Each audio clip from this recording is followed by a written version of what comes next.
So, very good morning, everyone. We gladly welcome you to the second keynote of ISWI 2017. So during yesterday's lecture, we learned from Kumi how our global society faces so many challenges and what role the youth can play in making a difference. With great pleasure and excitement, I'd like to introduce you to Professor Bernard Lietaer. In a nutshell,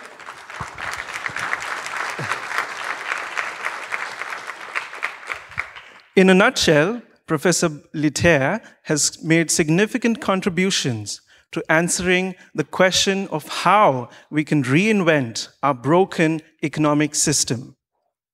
Through his illustrious career, he has worked with national banks, governments, institutions, and within the academia, and he is at the forefront of financial innovation. Without further ado, please join me in welcoming Professor Lietaer.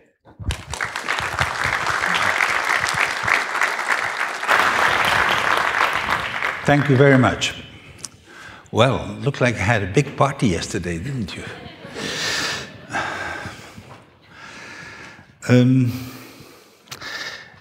I'm drawing your attention to the subtitle of my presentation,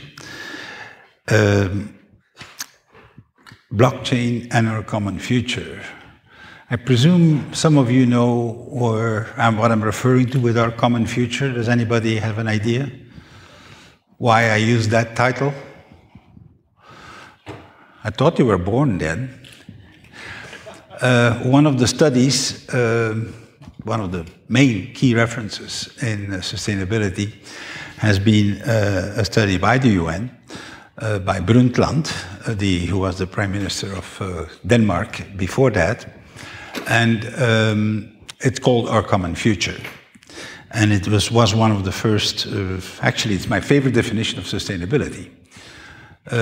Sustainability is the capacity for one generation to meet its needs without endangering the needs and capacities of the future generations. And I think this is very appropriate. So, now, does anybody know what blockchain is? Yes? Loud?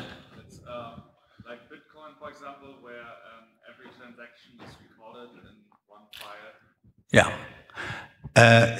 Blockchain is what's behind Bitcoin.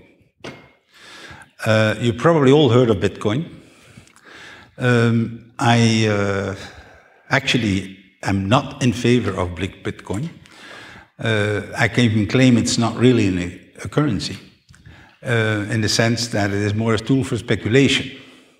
And it has copied from conventional money two features which are actually very damaging for a role of effective money, i.e.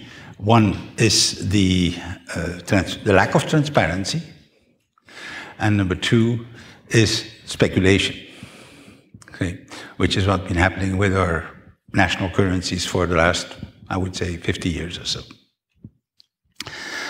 So, let me give you the context first. This is a statement by the Ban Ki-moon, the Secretary General of the United Nations. And when I heard it the first time in 2015, actually I said he's right. He's absolutely right. And I don't think we can do a hell of a lot about it. In other words, I saw it more in the fairy tale form. That is the subtitle of your main conference presentation. Well, something happened in the last 2 weeks to me, or for me, or for us, perhaps. There has been something new. which I had been hoping for, but I didn't dare to think that it would happen at that scale, and that, well, that it would go that far. Let's put it that way. And this is one way of illustrating it, I guess. We're talking of innovation. Now, it is also a breakthrough. So, let me give you the plan of my presentation this morning. There is a fair amount of material to cover. The reason being that this is, as has been said by Kumi yesterday, this is a very complex title. Economic justice is one of the most intractable problems that humanity has had, because actually economic justice has never really existed in most societies, let's put it in those terms, and certainly not in ours. But I'm talking of the long history of mankind. We're talking 5,000 years. There have been a couple of exceptions where I believe it has happened, but there have been exceptions. And we can see actually why there were exceptions. That's what's going to get interesting. So here's my plan. I'm first going to give you context. And as I said, the context is actually, I'm choosing to have the context of the UN, given that it is our most international body, and you're a very international audience. We're going to start there and see what their intentions are and what happens. And then we'll talk about our money system. I have made the claim repeatedly that the money system is the biggest hurdle that we have. The current money system is the biggest hurdle that we have, not only for justice, but also actually for our survival. And that is not a very popular statement to make. You probably have not heard about that kind of idea in your media, let's put it in those terms. By the way, let me tell you a little trick on the monetary issues. When something is important, you'll never hear about it in the media. And there are no exceptions that I have been aware of for the last 30 years. When something is not important, like Bitcoin, you'll hear a hell of a lot of it. Okay? So don't rely on the media to give you a flavor about monetary issues. It's the wrong source. Anyway, here is what has happened at the UN. In 2000, the bureaucracy in New York of the UN decided to pick 8 objectives, they're called Millennium Development Goals. And they basically had announced with a big hoopla that by 2015 we should have made significant progress in those goals. Surprisingly, by the way, it has happened. It worked. And it has a lot to do, not with what the UN was doing, frankly, but what happened in China. Particularly on the poverty issue, we have reduced in this 15 years more than 600 million people getting out of poverty. This has never happened in human history at that scale and at that speed. So something is very unusual. And I would say they were very lucky to have eradicated extreme poverty as being the first objective, and meeting half of it is kind of remarkable, right? I mean, so here are actually the overall progresses on the targets. I think it's not important, frankly. I mean, but it gives you an idea that it has been followed, and it has been successful, surprisingly successful. Well, what happened then in 2015? Well, they decided to renew the whole thing, given that it worked so well the first time, and they were going to be having big. And what's one thing that they did differently is actually they asked people. Actually, they made a survey around the world saying, you know, what would you like to happen? And that became the the Sustainable Development Goals in typical UN fashion. It's called SDG, you know, to make it more scientific. So, anyway, and it was based, as I said, on actually requesting the opinion of women, of farmers, of business people, of all kinds of people, not necessarily of governments, is the point. And after that, when they have, what has happened is, so that was a question that was asked, you know, what would you like to see for yourself? And, you know, surprisingly, they came up with, 17 objectives, right? It was a little more complicated. So these are the new objectives that are now presented for 2030. And they are actually going to be not only been checked with humanity for the first time, and they also have been approved by governments in 2015 worldwide. So in other words, there has been at the UN level an agreement that these were the objectives that everybody needs to focus on. Well, that looks great, okay? However, there was an unasked question. What will that cost? And who will pay? That was the question that was not raised until afterwards. In other words, until last year. And here are some of the results. Actually, the most conservative, here we have all the countries, you know. And the little line in top, the gray thing, is the quantity of money that's needed in each country to actually do something, have a significant impact in these objectives. In blue is the capacity for the governments to raise revenue, i.e. taxes, okay? And in red, or actually orange, I guess, is the gifts, the donations, the international aid that has been considered or being promised by developed countries for the developing ones that actually would fill in the difference. You may see that there is actually, you know, a bit of a gap. It's actually the smallest number I found in the different estimates is 4 trillion, i.e. 4,000 billion per year. Okay? So it's not billions, all right? We need definitely to work on another scale than we've ever done before. You know, we don't have things happening on trillion scales decided by government very easily. There are not many governments that have a budget of 1 trillion. So, okay, so that's the context. Now, what does that mean, 4 trillion?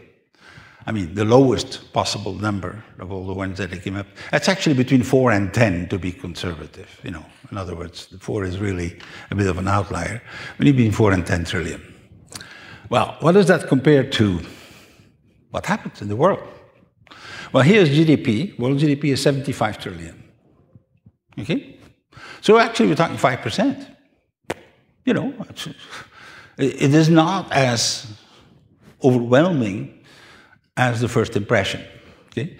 Particularly when you start looking at the shadow economy, i.e. the part that escapes government control and taxes. In other words, the things that are illegal, the things that are arms sales that are not recorded, drugs, prostitution, usual, you know, black economy or dark economy. They call it the shadow economy. That's 50 trillion. And then there is the entropic sector. The entropic sector is all the things that we calculate in GDP as if they were good, but are in fact not good. Okay? There are the consequences of something bad that is happening. Let me give an example. Let's assume you have high pollution in China, okay, like right now, in big cities. Well, people will go to hospitals, okay, and they will consume a lot of pills and get a lot of services, and that's all very good for the GDP. Well, don't ask the opinion, they would prefer not to be there, would they? Similarly, with all kinds of things, all the things that we are doing that actually provoke negative consequences that everybody agrees is negative, okay? But we still calculate in the GDP as as if that's the way it should be. So that's the Entropic Sector. That's 30 trillion. And here is the Sustainable Development Goals, the 4 trillion. So in other words, we definitely need to require a big of an effort, to put it mildly, but we're not really crazy. We're not talking of complete pipe dreams. Something is possible. All right, so that's going to be the issue that I'm going to be addressing in terms of the problem to solve in this presentation. What the hell do we do about this? Other than say, well, we should kind of be different. Now, in order to understand that, we need to look at today's money system. It's a pipeline, okay? It's a pipeline model. And I'll go into details what it looks like. It's a pipeline model that has been conceived and operational at the national level. There are 180, quote-unquote, national countries. By the way, the national is a misnomer. The dollar is not more national than Federal Express. Okay? In fact, all are national currencies. And interestingly enough, even in the Soviet times, in the Soviet bloc, or in China under Mao, okay, it's the same system. I.e., we're talking of money created through bank debt. Okay? By the way, there's interestingly, in 2014, in the first quarter, for the first time, a central bank has actually, the Central Bank of England, has actually published in both text and in video, which is two things that are very new and sexy, the fact that money is created through bank debt. In other words, banks are not intermediaries. Banks are, in fact, creators of money, generators of money.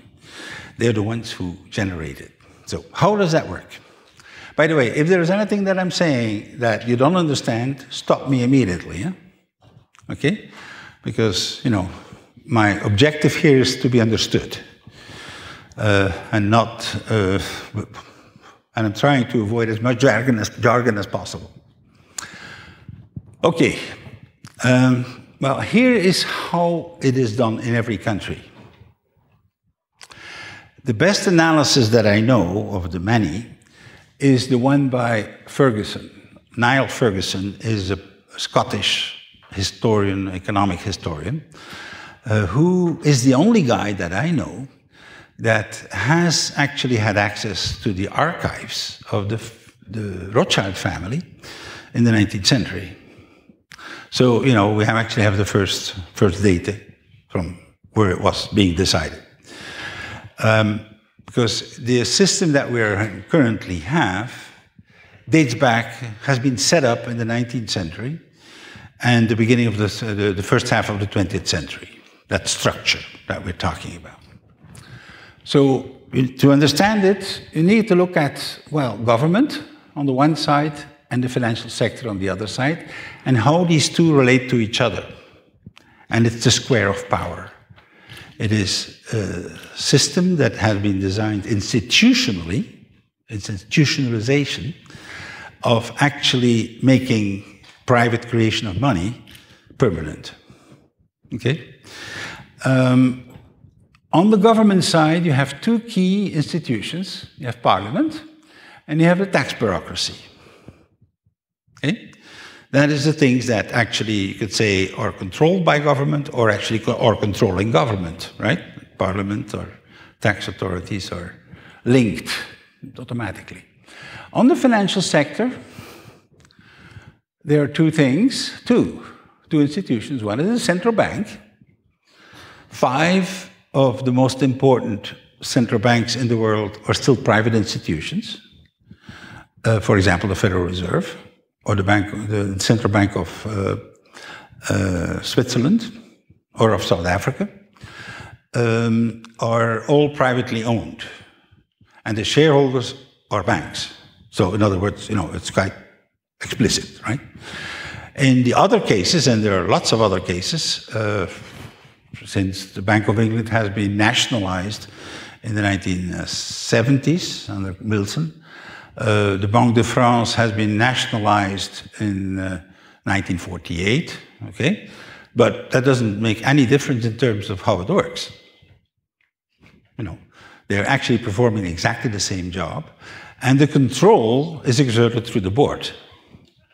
To getting on the board of a central bank is basically we need to be respectable from the banking perspective. So the central bank is controlled by the financial sector, and the national debt is controlled by the financial sector.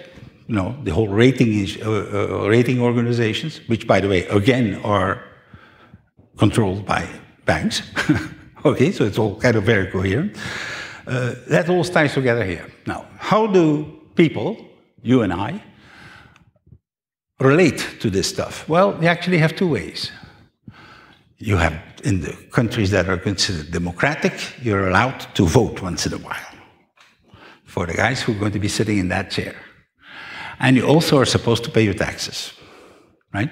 That's the relationship we all have in real life with this thing. Now,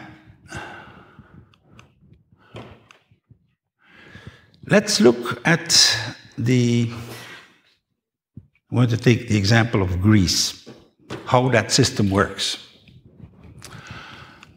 So you have the financial sector controls national debt and central bank. And of course, the central bank, again, controls national debt from the inside. This is from the outside, okay? And that is from the inside, in the country. And of course, you do have national debt that controls the tax bureaucracy, just as the Greeks. Tax bureaucracy was not working well. It's being fixed, right? Rather quickly and rather violently. So, and by the way, the tax bureaucracy tells the parliament what they have to do, what the budgets are. Okay, that's exactly what happened in Greece. And by the way, that square of power is working very well, thank you.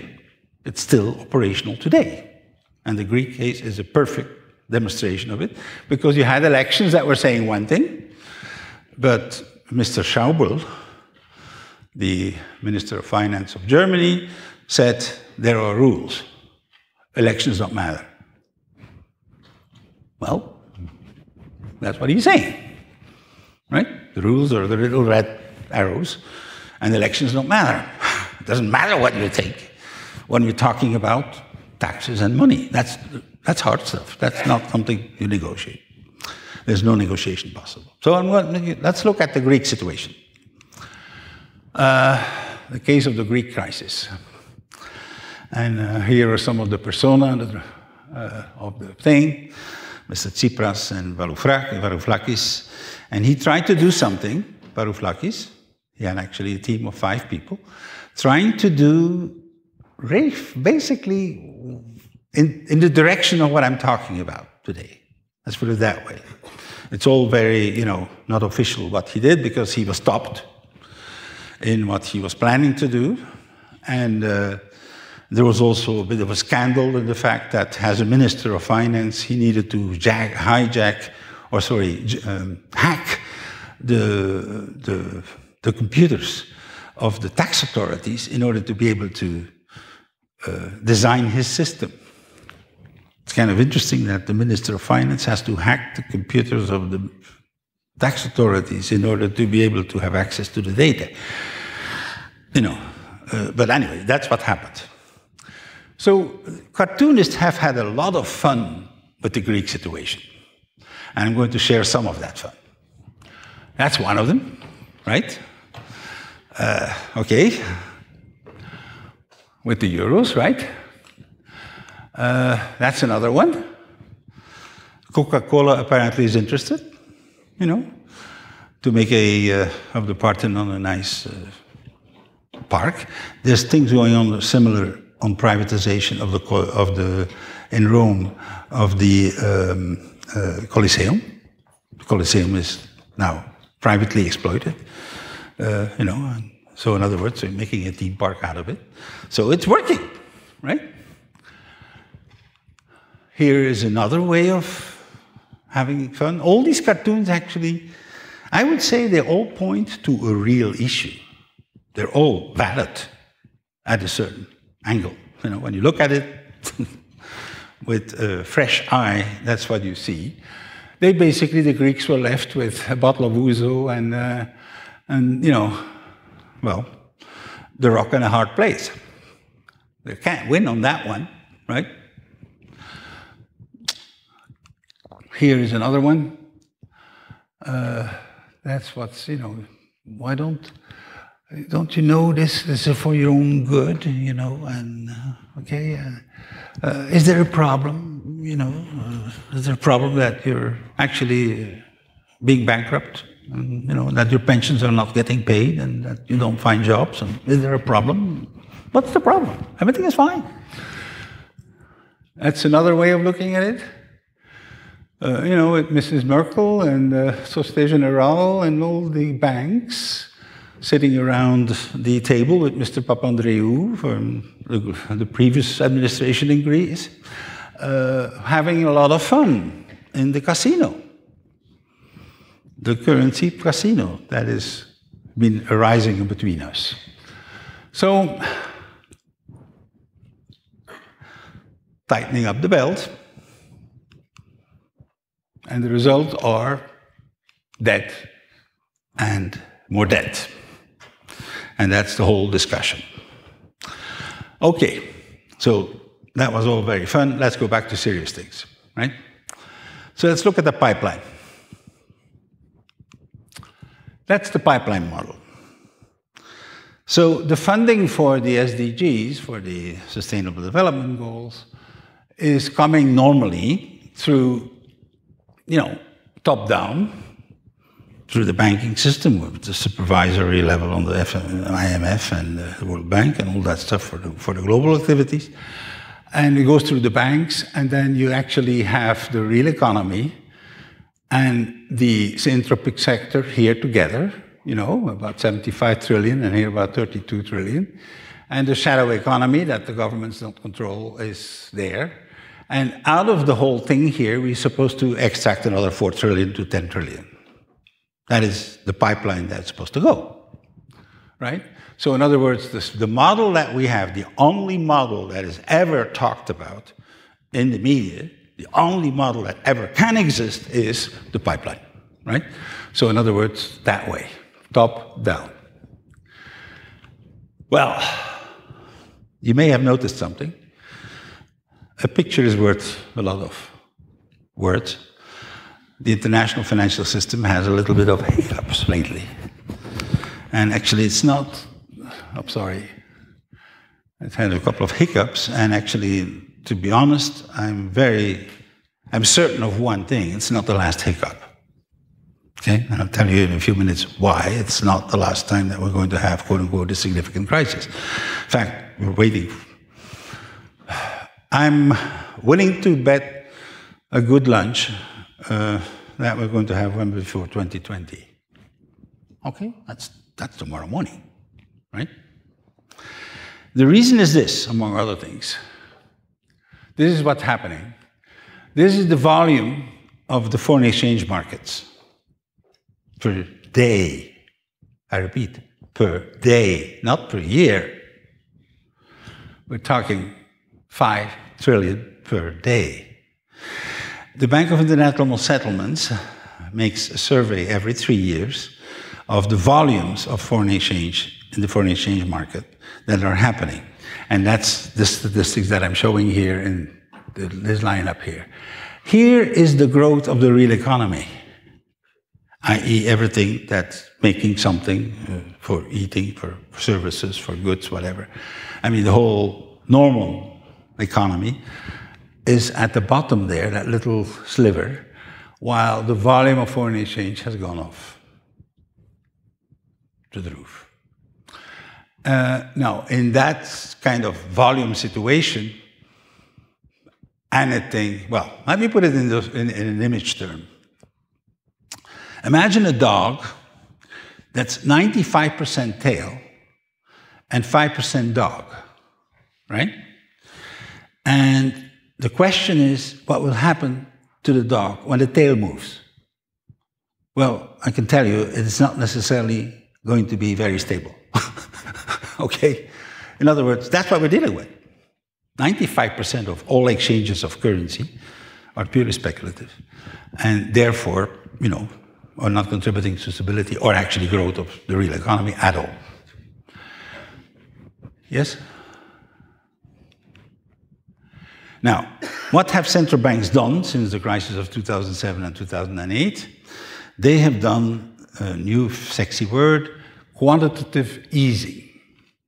Quantitative easing is that the central banks have bought back from banks with new money that they create out of nothing a lot of the assets that are quote-unquote toxic, the bad stuff, in order that the banks would again start lending to the normal economy. That is the objective of quantitative easing. Here's the volumes of quantitative easing.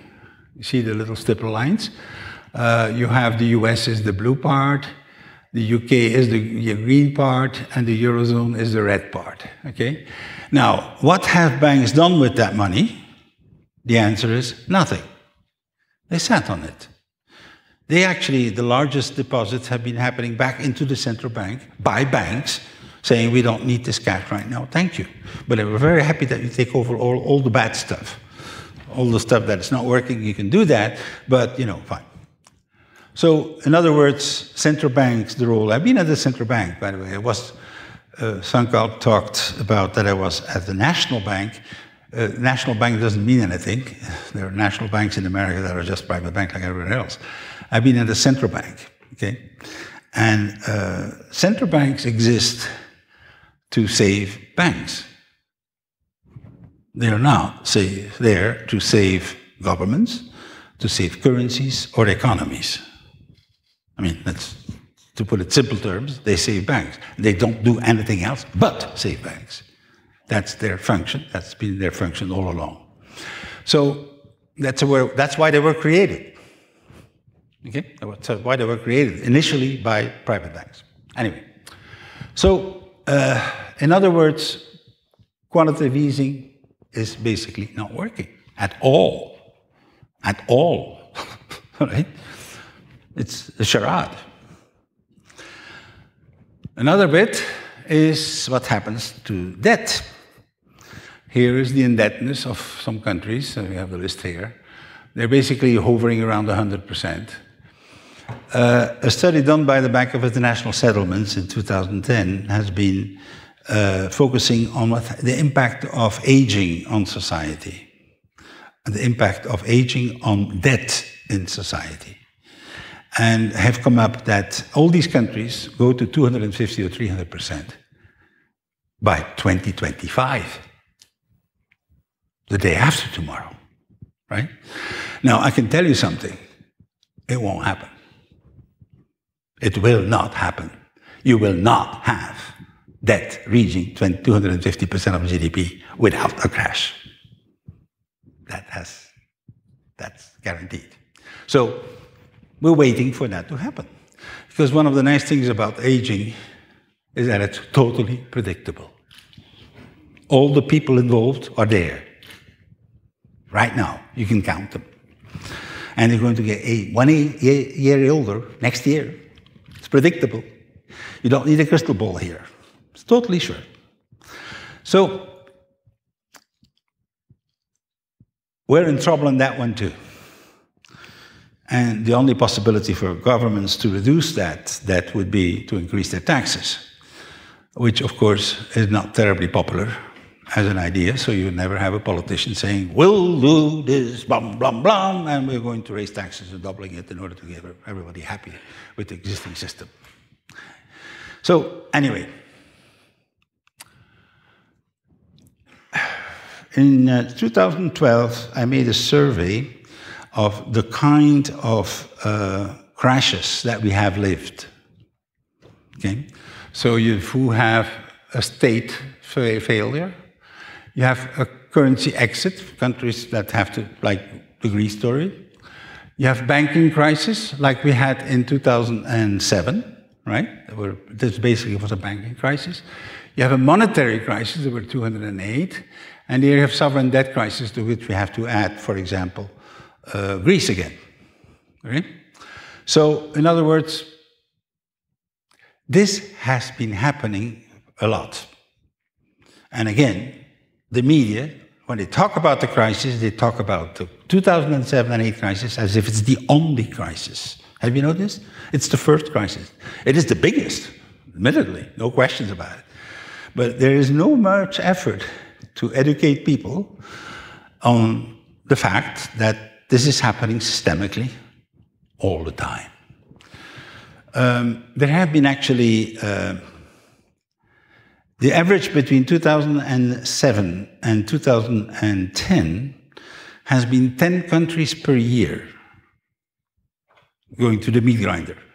10 times per year. Okay? And of course, the only people who are aware of it are the people in the country themselves. Because, you know, the rest is not news. You know, well, it has to be very extreme, like Argentina or Russia, for it to make the press somewhere else. But we have an average, we have actually 425 systemic crashes in 40 years. So that's more than 10 per year. All right?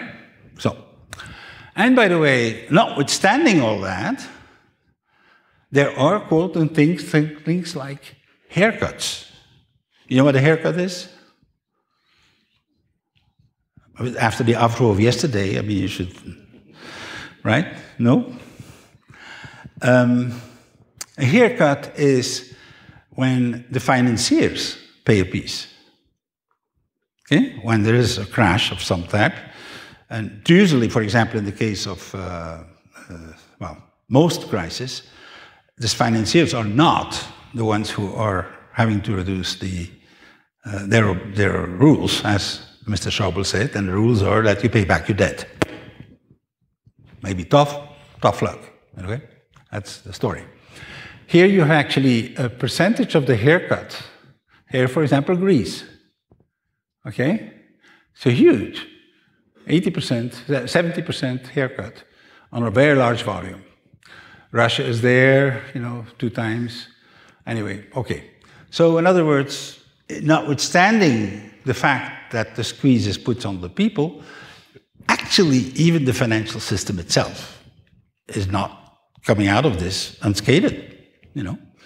And we have to be very careful with the haircuts, because if the haircuts are too big, the banks go failure. You're back into the failure, the banking crash. Okay? So that's how it works. Now, the new thing since beginning of this year, does anybody know this? What has changed in the world in January 2017? Do you know? Has happened in your country. Nothing happened? What is your country? I'm from Egypt. Egypt. Actually, yeah, there are a couple of little other details that we can get into. All right. So nobody knows. Pardon? Nobody knows what's happening in our countries? No, I'm saying there has been a law that has been changed in January 2017 in the EU, in the United States, in Australia, in New Zealand, and in about 90%, and they're in the process of doing it anywhere else, for that are left over. There's been a law that has been changed. Okay? And it gives you flavor. When I say something important, you never hear about it. It's called bail-in. Does that ring a bell to someone? Does anybody know what a bail-in is? Even that's okay. All right. Well, it is the following. I thought I would at least have someone know about what bail-in is, because, you know, I know, as I said, if it's important, you don't hear about it. But, I mean, some of you are probably not only looking at the media of your country in order to find out what happens in the world. You're looking a little bit beyond the screen, right? Hopefully. Because it is the following. Until now, for the last 300 years. When a country when a bank goes bankrupt, you have the government taking over and ensuring that the savings are intact. I mean, that's normally what happens. You have had, after the crisis of the 1930s, we've had the case where that was not done, and basically the entire economy stopped, right? So now, when you have a bank account, you have a government guarantee. In Eurozone, it's 100,000 euros since 2007, for example, right? Well, anything above that amount in the bail-in belongs to the bank. If you happen to have a bank account with €1 million, if this bank goes in trouble, there's in trouble, with the new legislation of bail-in, it means that you will actually lose 900,000. The prototype of that was in Cyprus. And nobody made a big fuss about it because the only guys with a lot of money were the Russian mafia. Okay, fine. At least that's what we said. So here is the cartoon vision of what we're talking about, right? And that's not news. Okay? Here's another cartoon. You know. So that is the change that has been introduced. Okay. Any questions about this? Because I'm going to be changing topic. Yeah. Yes. Can I get just a little bit more clarification on this bail-in phenomenon? Sure. Are you saying it went from the rules that, for example, I grew up, you and I are the same generation, where... Welcome to the club. Thank you. But I'm a student, and you're a professor, so... I'm a student too. Yes, I know. But don't tell the others. We all are. So bail-in, you're saying, is now... The law. The regular person, consumer, who puts money in the bank for savings, instead of seeing, well, in America, FDIC says we will protect $100,000, you're saying now a set percentage? No. Is that how it works? No. In America, let's say the American case... I don't want it to be just about America here. No, fine, but let me answer, because I have not been able to, it's so discrete, this stuff, I have not been able to find all the countries. There's no list of where it's already introduced. I've checked it in America, I've checked it in the entire Eurozone, in England, in Australia, and New Zealand, okay? There are, I don't know what the other countries are, but they're in the process of doing it also. But it doesn't matter, because, you know, anyway, it's general. So take the American case. You have a bank account, and there's $1 million in there. Okay, what will happen if the bank goes bankrupt, the Bank of America goes bankrupt, you will lose 900,000. That's today's rule. That is the new rule since January 2017. 90% of my $1 billion. And if it's $10 million that you have in a bank account, you're going to be losing 99%. The only part that is going to be yours is the 100,000. And by the way, that amount is actually decided by government. Yeah. They can actually say, we didn't really mean 100,000, it's only 20. Okay? So in other words, they can change it. Or they can actually, and today you could actually get around it by having bank accounts in different banks. So it's 100,000 per, but they can change that rule. They can say it's only per person or per entity. For business, can you imagine what that means? For cities? I mean, losing their bank account? Well, that's the law. Okay? Good. No other questions?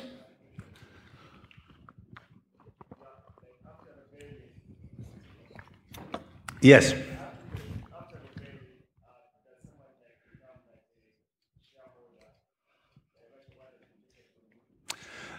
You're really very far. You're about as far as possible in this room. So let's talk to the...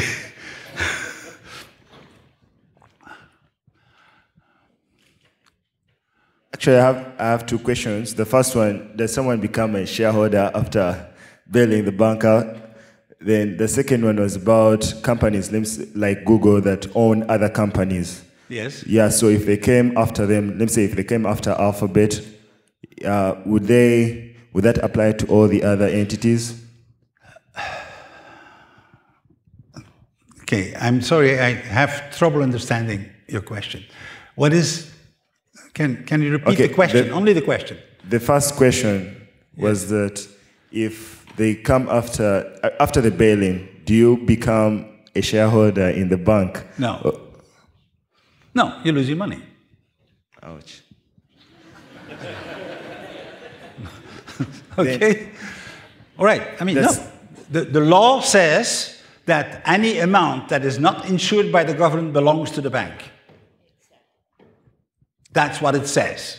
So now, whether they want to do it a little differently, they can actually, that's a decision that they can take. But, theoretically, that is the law that has been introduced. And as I said, none of you heard of the law. Okay? None of you. And it's amazing. Okay? Just to give you a flavor of what we don't know. Okay, anyway, enough of that. So the other question was about companies like Google and Alphabet. Like Google is signed up under Alphabet. It is normally per entity. Okay? The way the law reads today, it's a bank account per entity. And let's take the simple example of the person. Okay, if you happen to have a bank account as a person in a bank, and there is $10 million in there, 99,100 will actually, 99,900 will actually be belonging to the bank. Okay, what happened in Cyprus? Look at the Cyprus case. That is the prototype. We're not talking theoretical. By the way, the same thing happened in Italy with a small bank that actually recently went bankrupt, and that's what happened. People lost their money. Okay, good. All right, let's go on. Yes.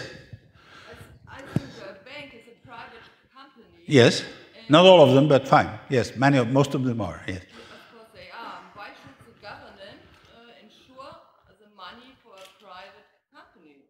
It's not necessary.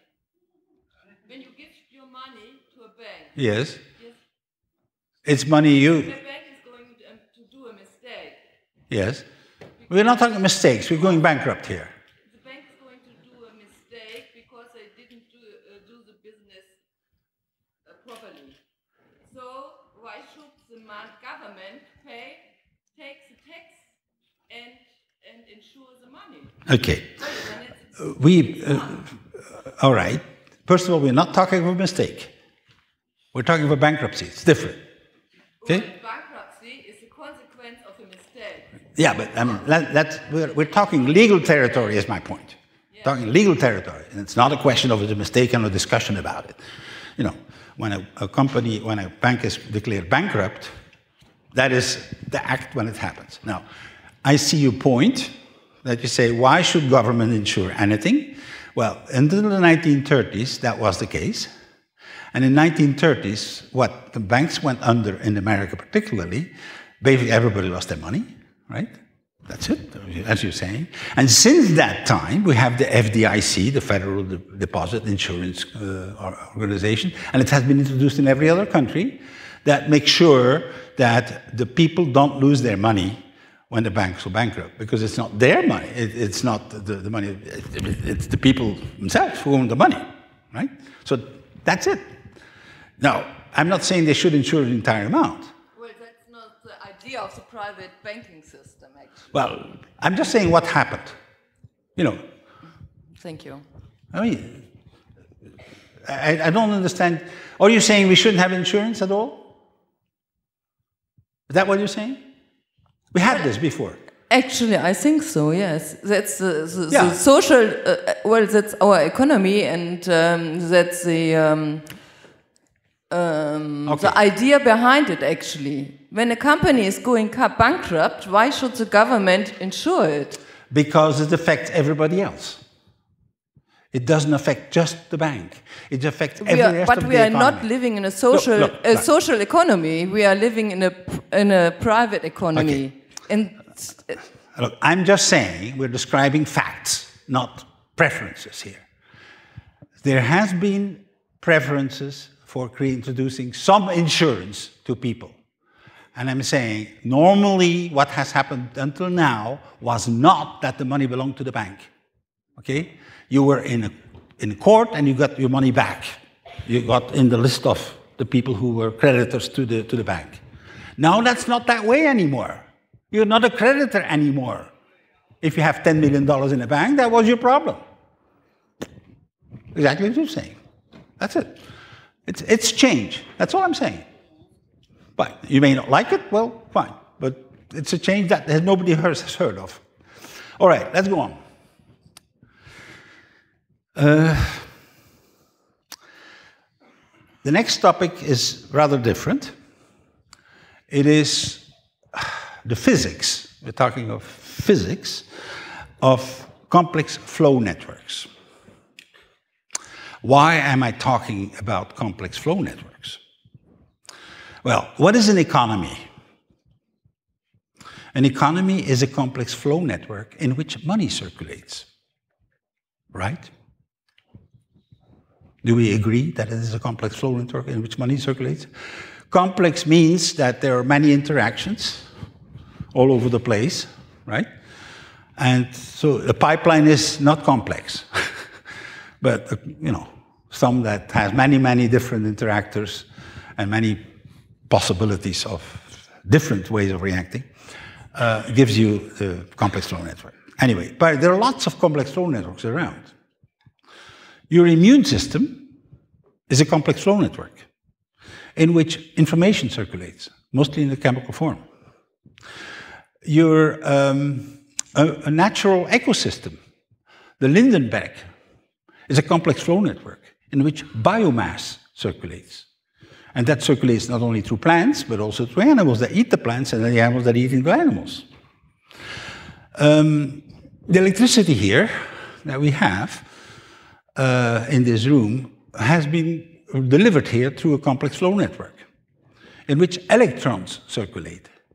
So I'm talking of that level of generality, okay? That is the level of generality of the complex flow network, which the economy is one example of. Now, I'm going to talk about that.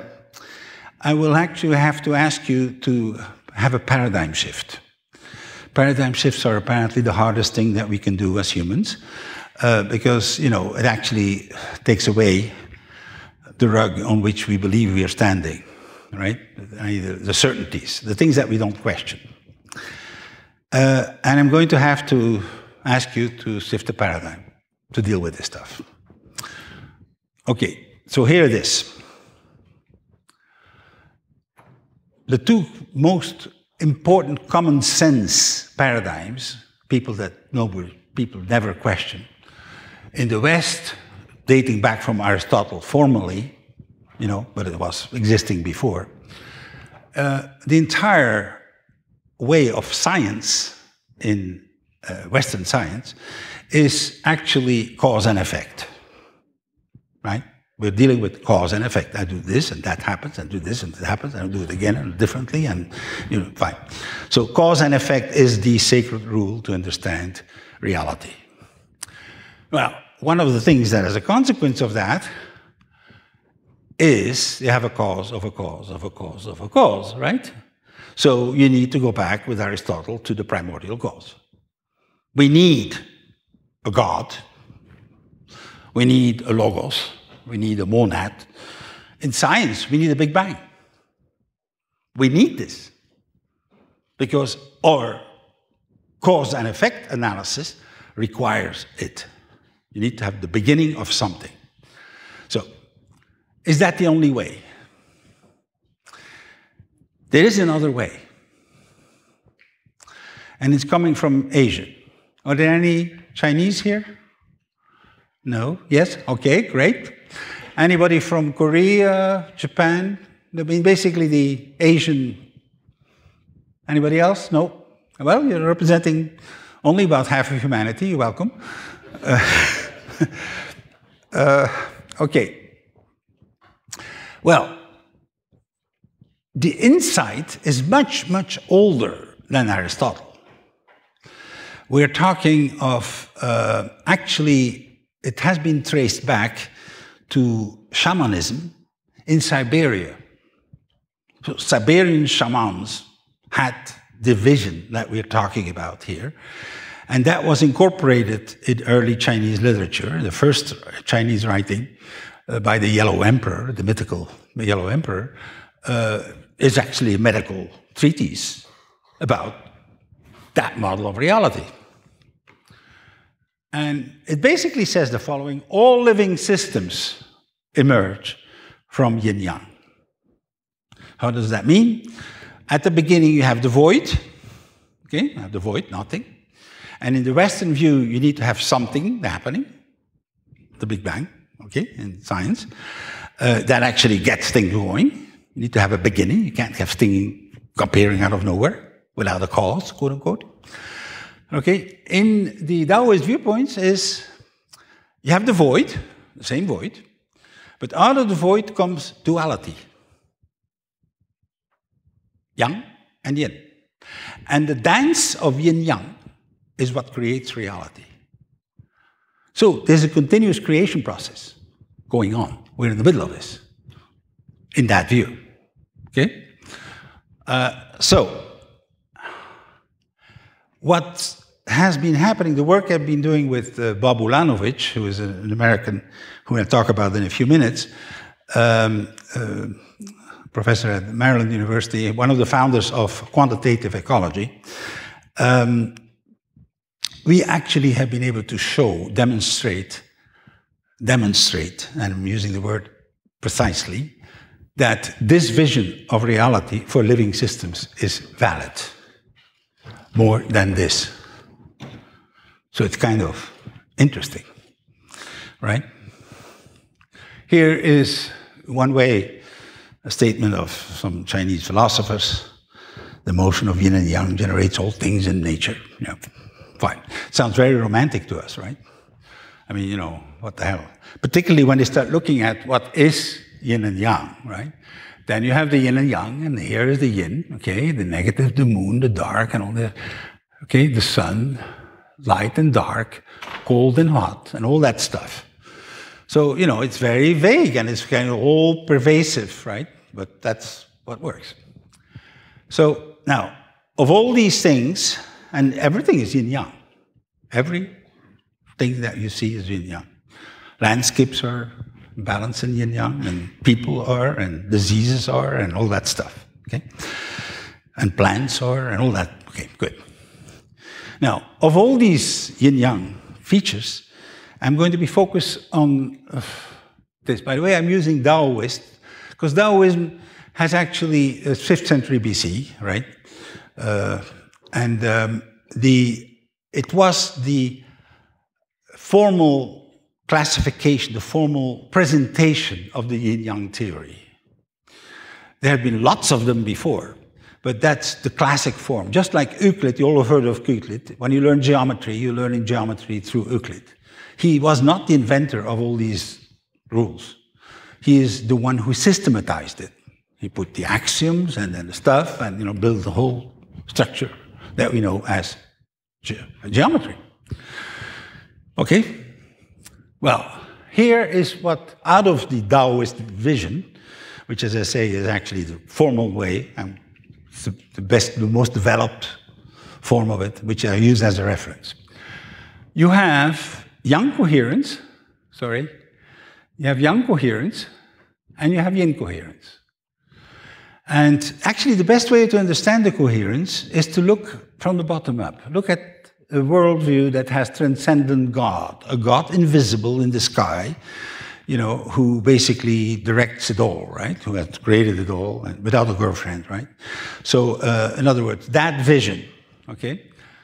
When you have such a vision of the divine, you will consider central authority as the only way to do things.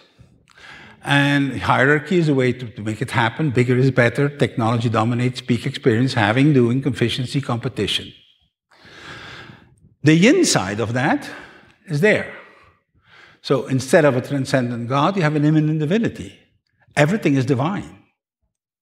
A stone, a plant, a person. Everything is divine.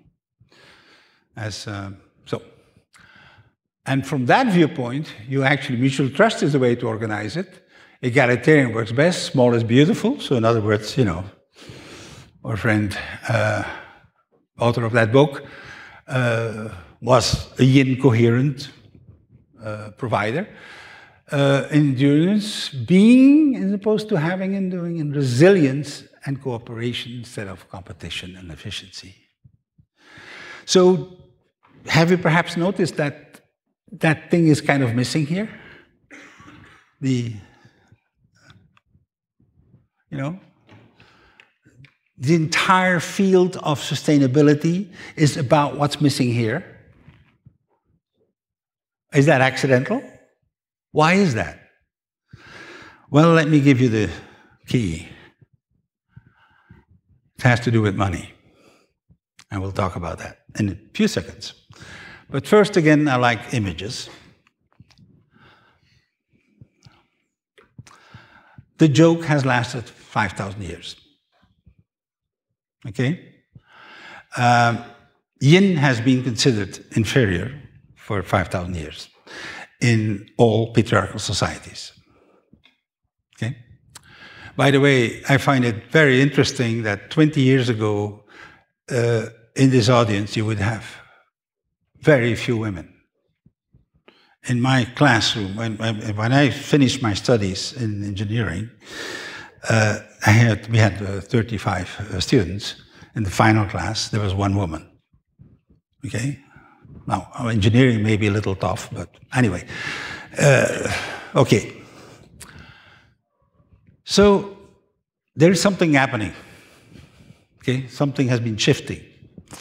I will make the claim that the women in this room are the first generation since the 14th century that have been at least as well educated as men.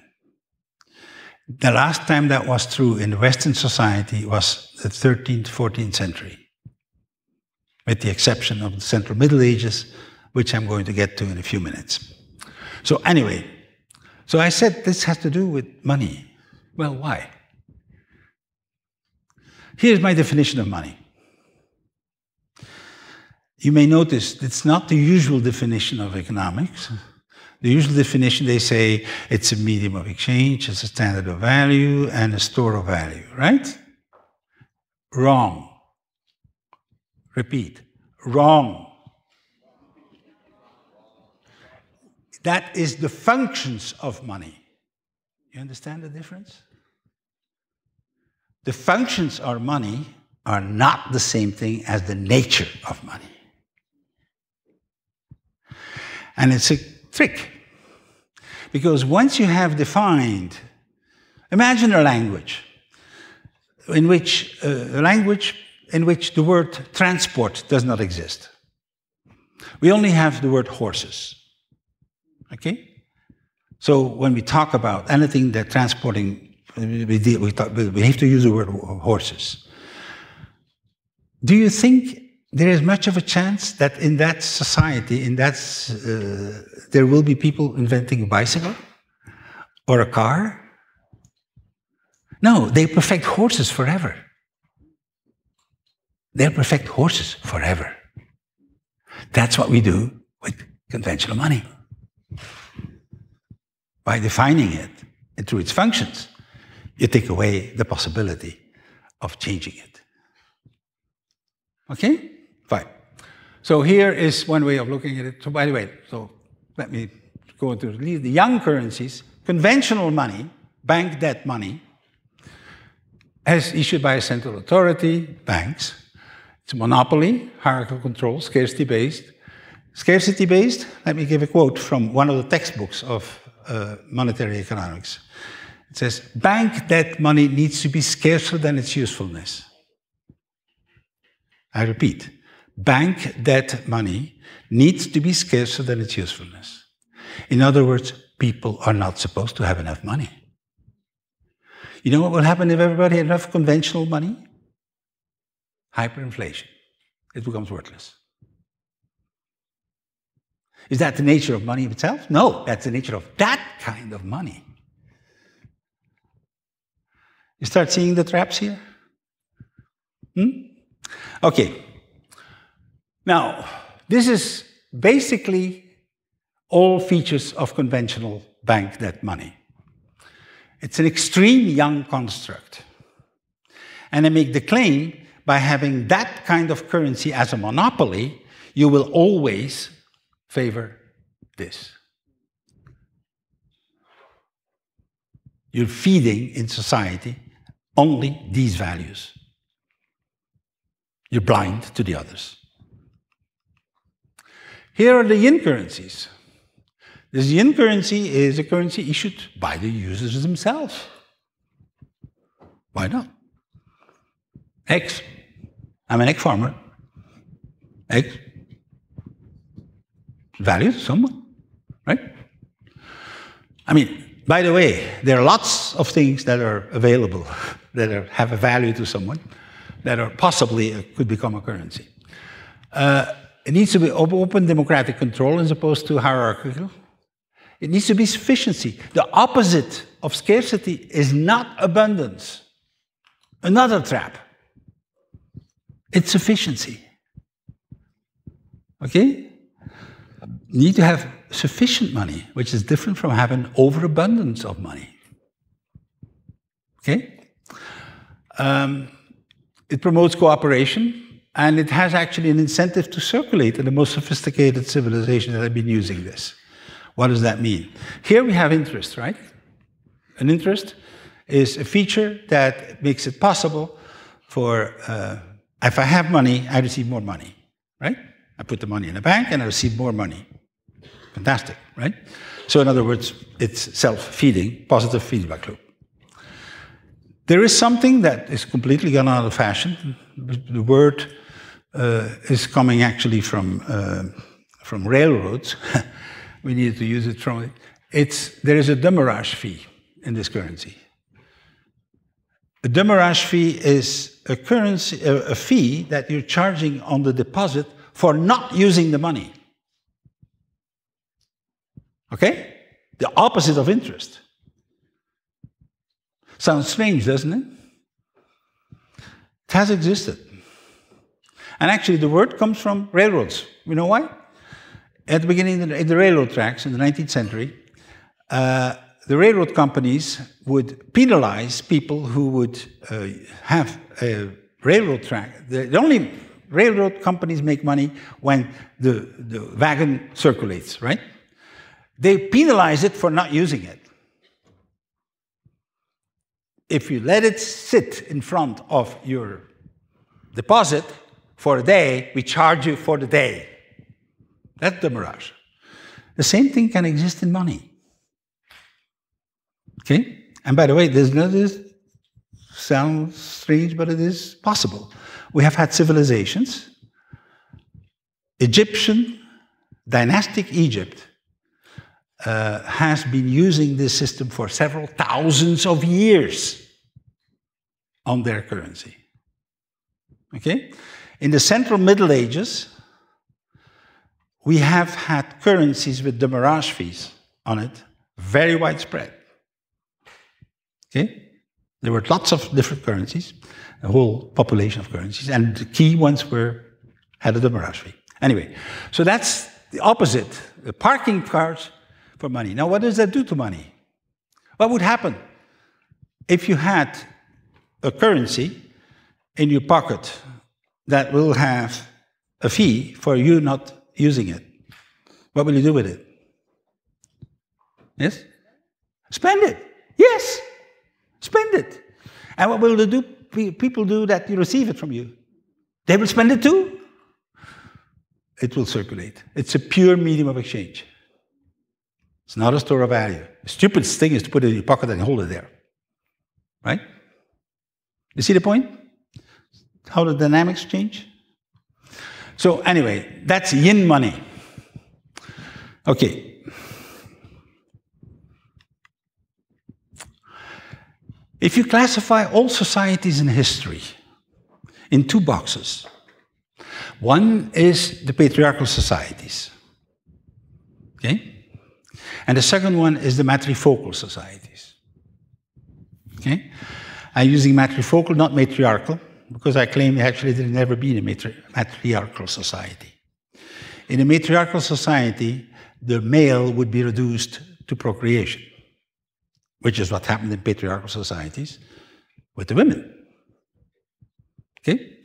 In the 19th century, here in Europe, to just go very far, and not very far in the back, I mean, that's what happened, right? Women were... The law in England, for example, said the woman would go under the jurisdiction of the father until she gets married, and then she gets under the jurisdiction of her husband. She cannot open a bank account, she cannot make a sale, she cannot buy anything, she has no votes, nothing. She does not exist, except through a man. So she's reduced to procreation. This has never happened.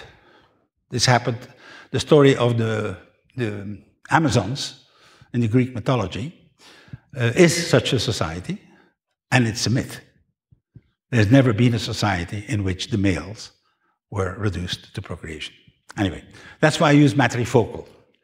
Now, how do we find out what society we're in? Well, the shortcut is look at the image of the divine. It's a shortcut. You know, could be exceptions. I'm not going to look for too many, but when the image of the divine is a guy who is with a beard and who has created everything without a girlfriend, you are probably in a patriarchal society. Right? Can you stretch your imagination that far? Well, what happens in patriarchal society is exactly what we have now. We have a monopoly of a young currency, imposed top-down. It is actually been, let's give credit where credit is due, it has given birth to the Industrial Revolution. It has given birth to a civilization that makes it possible for you guys to sit here. Okay? To be here. So, in other words, there's a lot of things that have happened under that system, which I want to give credit to. But let's also be aware of what it really is and what's missing. Okay, so it actually has a couple of consequences. It concentrates wealth, hence the whole discussion that we had yesterday about concentration of wealth. The concentration of wealth, the interest, what is interest? It's a mechanical, absolutely sure way to give resources from people who don't have enough money to people who have more than they need. That is the definition. Right? It makes it automatically. And by the way, it's an illusion to believe that the only part of interest that we pay is the interest that we see. Let me give a little more explicit on that one. I'm going to, according to Helmut Kreutz, who made a study that's only available in German, again, nobody else has made that study,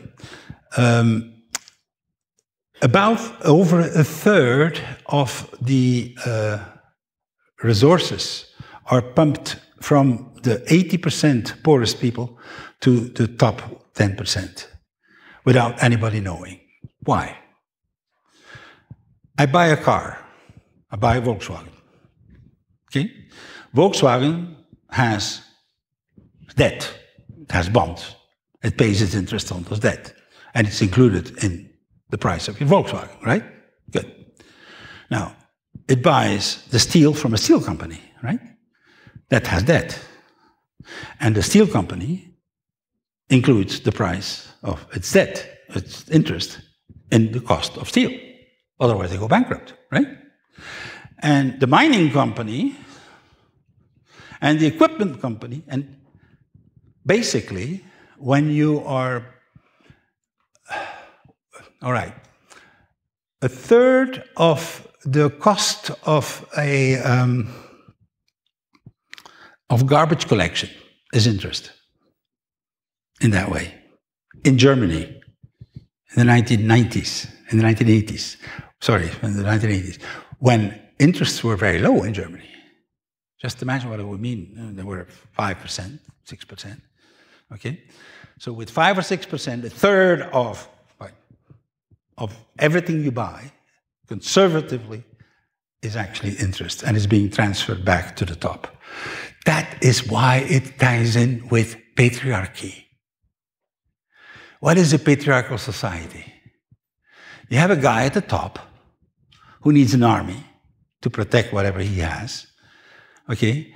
And he needs resources going to him without anybody noticing it. Brilliant. It works. By the way, 75% of social housing in Germany is interest. Okay? So, it's an extraction device. Conventional money is an extraction device that actually provides the funds to the top, the resources to the top. That's what it does. All right, what happens in matrifocal society? You have dual currency systems. You have a yin currency and a yang currency. The yang currency is actually identical to this one. Okay? Let's take real cases. This matrifocal societies, there have been three case studies that I have enough data about to be able to prove what I'm saying. One of them has been Dynastic Egypt for several thousand years. The Central Middle Ages from the 10th to the 13th century in Western Europe. And the Tang Dynasty in China, the only dynasty in which a woman became emperor, not by marrying or being the companion of the emperor, but by being emperor. She was wearing the yellow silk robes that are characteristic of the emperor, the only woman who ever did. So these three societies have done the same thing. That. Dual currency systems. You had two types of money. You had the conventional one and you had another one with sophisticated demurrage fees and all that stuff in it. Okay? So you had a pure medium of exchange circulating in parallel with the stuff. So, in other words, here is the Black Madonna, the characteristic figure from the Romanesque period in Western Europe, which has disappeared, by the way. In other words, it's not talked about again. The church happens to be a bit of a patriarchal society, I presume, right? This is Isis in Egypt. And I guess I could add the Tang Dynasty, a picture of the Empress. All right. I already mentioned a couple of things that are changing, isn't it, in our society? The fact that there are, yes? You said in the last page that both yin and yang currency are used, and yang currency especially for long-distance relationships. Yes. Doesn't that mean that the society, like the community, is basically using the same principles as you have explained in the yang currencies? No. So basically that one community is extracting resources from another community. No. You have the two systems working in parallel. All right? So you have the yang currency. Let's take real cases like, for example, the Central Middle Ages. We have probably the most data on that. You had the royal coinage, taking France into the Central Middle Ages, because that's, again, the best documented period, and it's also the most creative period in the Central Middle Ages was France. The Gothic art emerged as a consequence of that period in France. Okay? So I'm taking that history, and it's always different when you go to other places. I mean, timing is different, all that, but that doesn't matter. Important thing is the following. What was happening? In Languedoc, there had been a study done. They had 17 currencies operational in Languedoc. You had the royal coinage, was one of them. The royal coinage from the King of France. But there were also the neighbors, the currency from Spain today, from Navarra, from Catalonia. Were also used, and there were lots of princes and there were abbeys who had their own currency. Okay, and the abbeys created a local circuit. They were paying people, for example. All right, the We have the documents in Chartres of the receipts for paying the guys who made the clocks in Chartres. They were not paid in royal currency. They were paid in Meraux. The jeton, the word doesn't exist in English.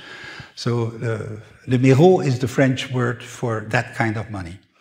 And what happened with that currency, when the local lord would die, okay, all his money became irrelevant, and the new lord issued a new currency. So you had 100% demurrage fee when a guy dies. Well, what will happen to that currency? You're not going to save it for your retirement, right? You're going to use the royal coinage for your retirement. You're not stupid, right? That's it. That's the game. See the point? Thank you.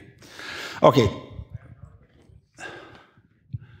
So let's take a bit of a distance and a bigger view.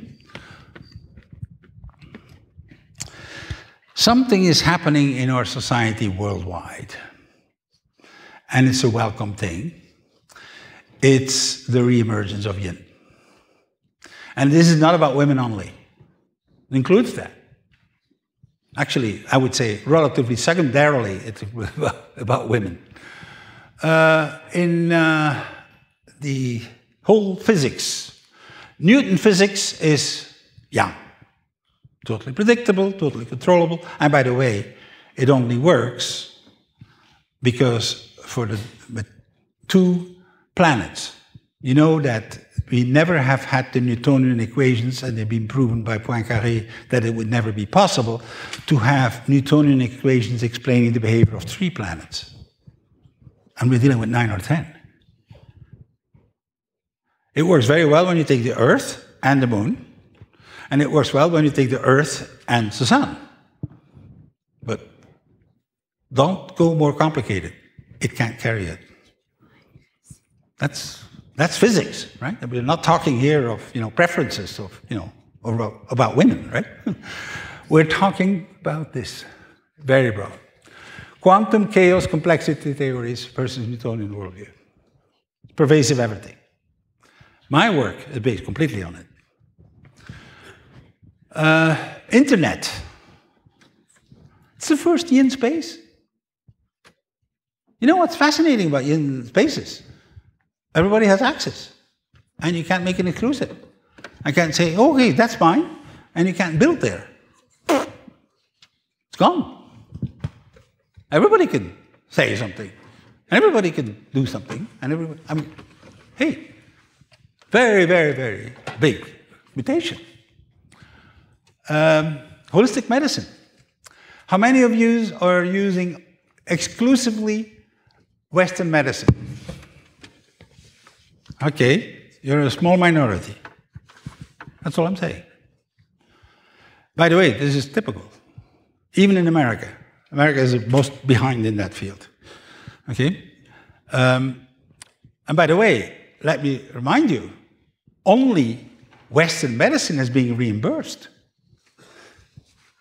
Okay? So the other stuff, homeopathy or, acupressure or whatever other gimmicks, you don't have them. It's not reimbursed. But people take it because it works. Something happening. Environmentalism. What is environmentalism? It's about relationships. It's about relationships, humanity, with nature. It's about relationships. It's a completely yin thing. Spiritual creativity, gay, lesbian rights. That must have been a surprise to me.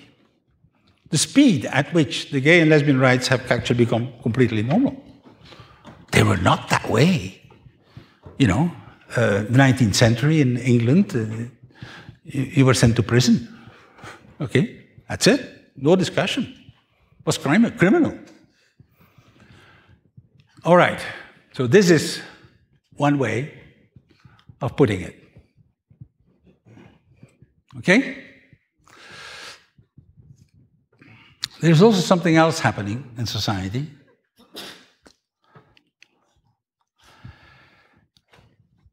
The only study that has been made about longitudinal study over 30 or 40 years of changes in values. This was initially done in America only, but it has now expanded all over the place. Was done initially by Stanford Institute in California.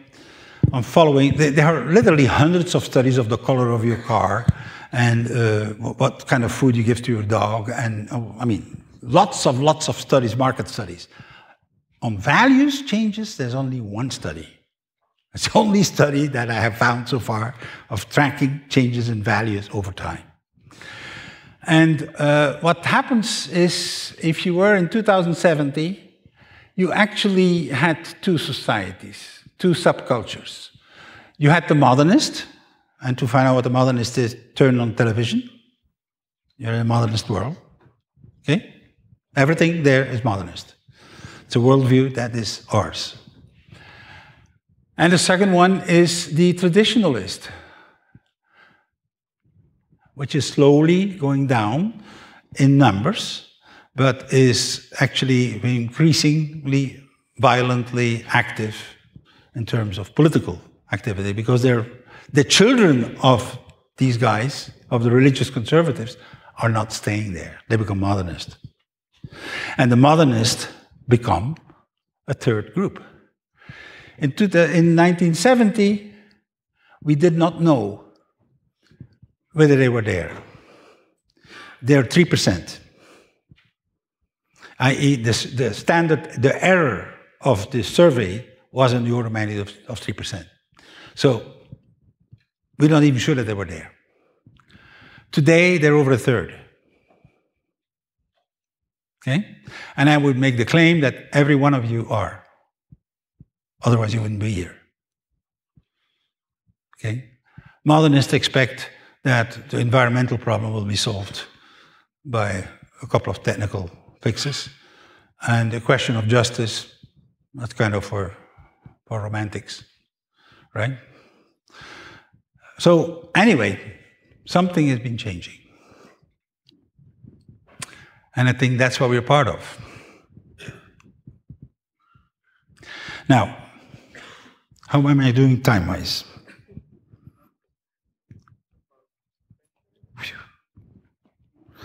Okay, all right, I'll go on.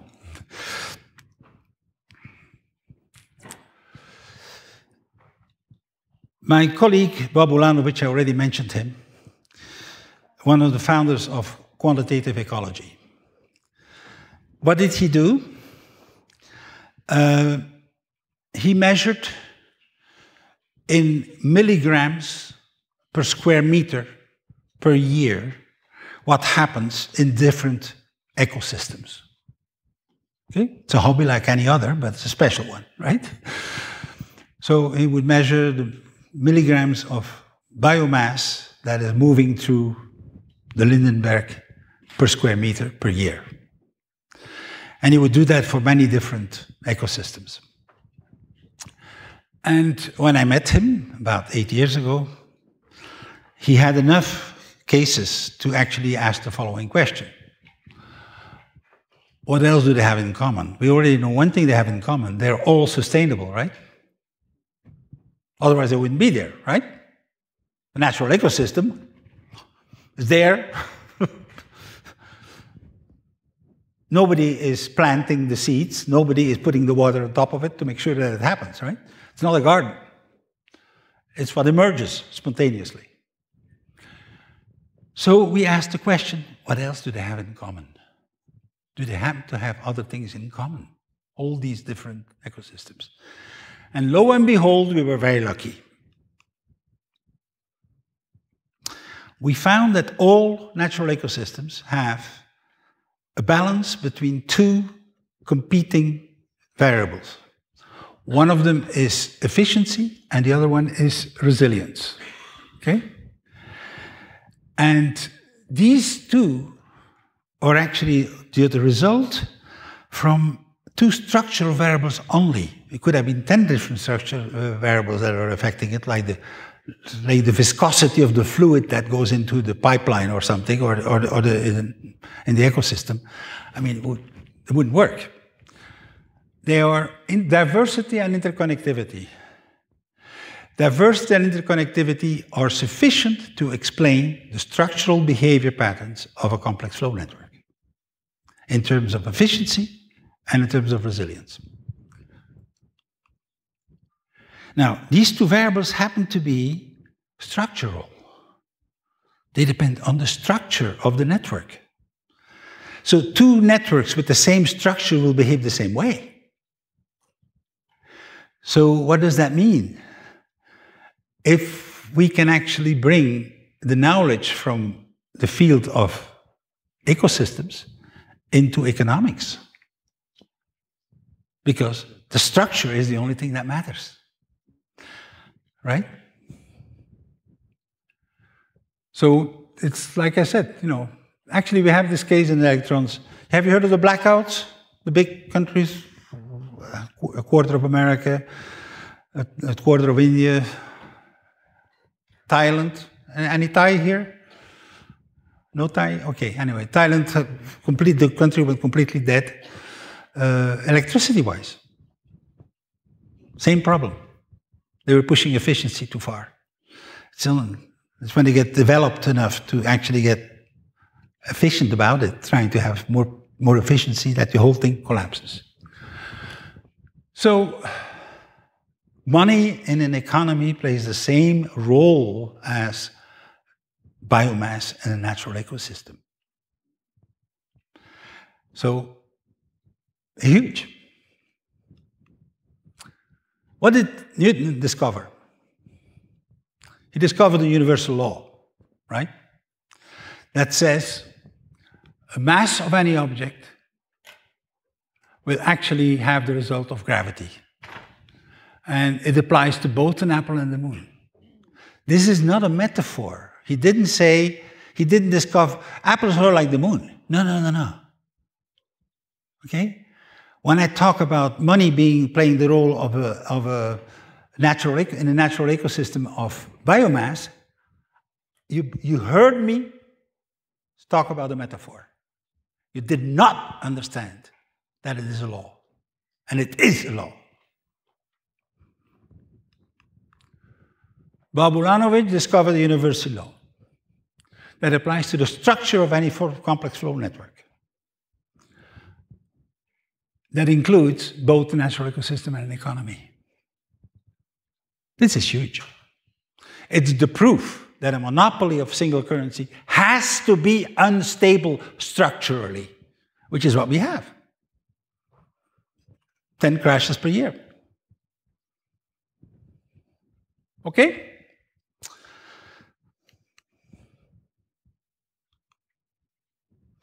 The force behind in the equation, by the way, you will get the papers.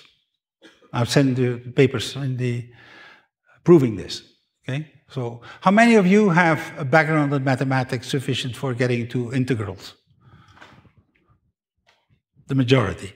I suggest you look. It doesn't go beyond integrals. Okay? But it does include integrals. Anyway. Entropy is the driving system behind this, the second law of thermodynamics. It is considered the most fundamental law in physics that exists, and it is ignored in all economic schools. Completely. Marxist as capitalist. I mean, so, how many of you have a background in economics, at least one course? Okay, let me warn you, you're going to have to let go of a couple of ideas. You probably have started doing that, I hope. There's a lot of lies in there that are hidden behind hypotheses and definitions, like defining money through its functions. Okay, good. Modern thermodynamics, I'm referring to Dewar specifically, Chesson, Rodier, have actually proven that gravity is a consequence of entropy. So this is more fundamental than gravity. Yes? Can you re-explain what entropy is? Entropy usually is defined in thermodynamics. Okay? We're talking the field of thermodynamics. It's a field of physics. You're obviously not a physician, right?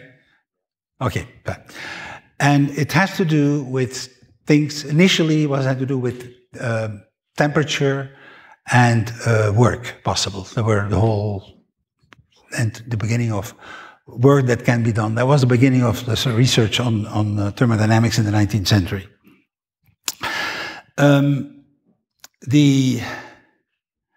It seems to be, well, it's actually, it has to do with information. When you drop some milk in your coffee in the morning, things will go one way. The milk will dissolve into the coffee. Just like the temperature of a room will, it's all right. That is thermodynamics. It's the process of losing information. It's one negative way of putting entropy. And life has more organization, more information, right? A tree has more information, or a grass has more information than a rock, right? However, it creates more disorder around it. So the total quantity of entropy of life is more than if it was dead. And that's why life comes from this.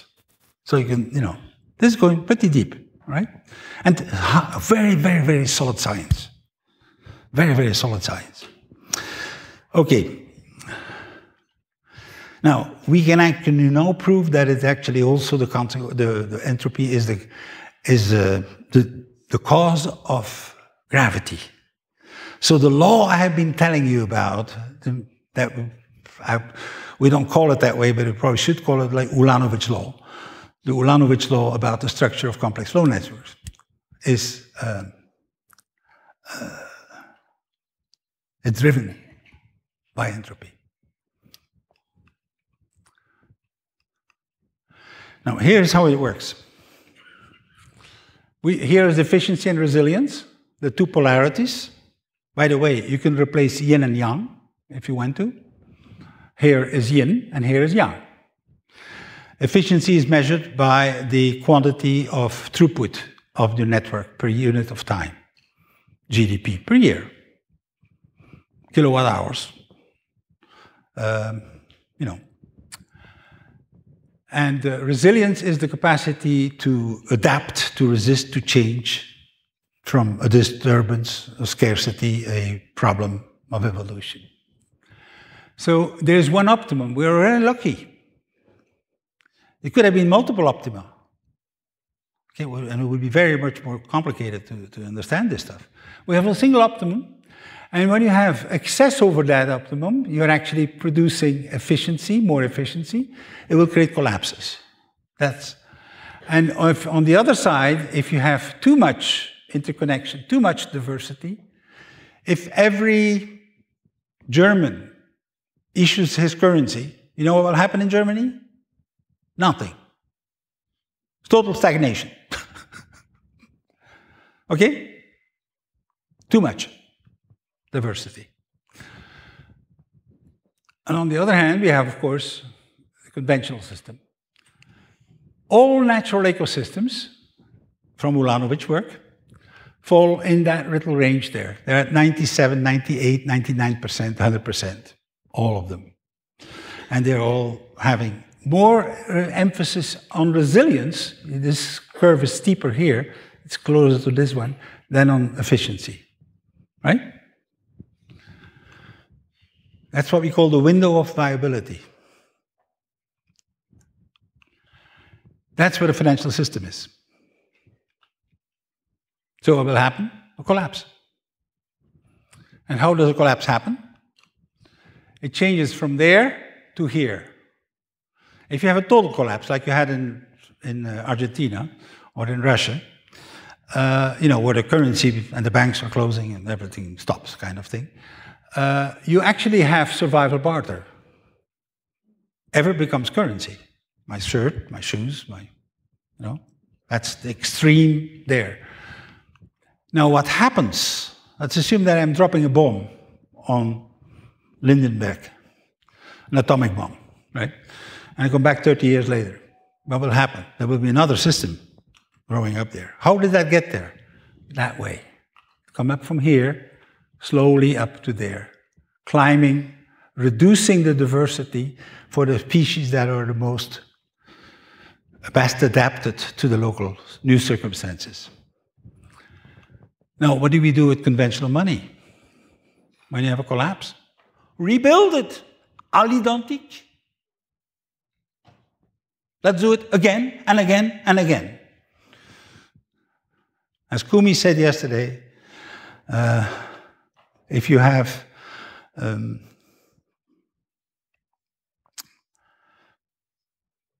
it is a proof of insanity to repeat the same thing over and expect different results. And that's what we do. We re-establish the monopoly, which is there, and of course we put some efficiency in decreasing the number of banks. There are now less banks available. There are more concentration of banks today than before the crisis, and that's typical. So you're actually going to do this thing 416 times for the last 40 years, and it's going to be 427 and 428 and 429. We can go on and on and on and on and on and on. We've been doing this for 300 years, minimum. Okay, that was the problem that they didn't solve in railroads. Putting one single rail for two-way traffic. Not a good idea. Right? Now, what can you do? Well, you can develop a second track, what they did in railroads. You have tracks running parallel. What happens to complementary currencies? One of the criticisms I invariably have when you talk about additional currency is that it is less efficient. They're right. They're right. This is less efficient. Okay? So here is the support that's already in your website. The articles that actually, the seminal article is there, ecological complexity. I'm leaving that as a first level. I'm going to have to continue a little. We started a quarter hour late. That's perfectly all right. Pardon? 10 more minutes.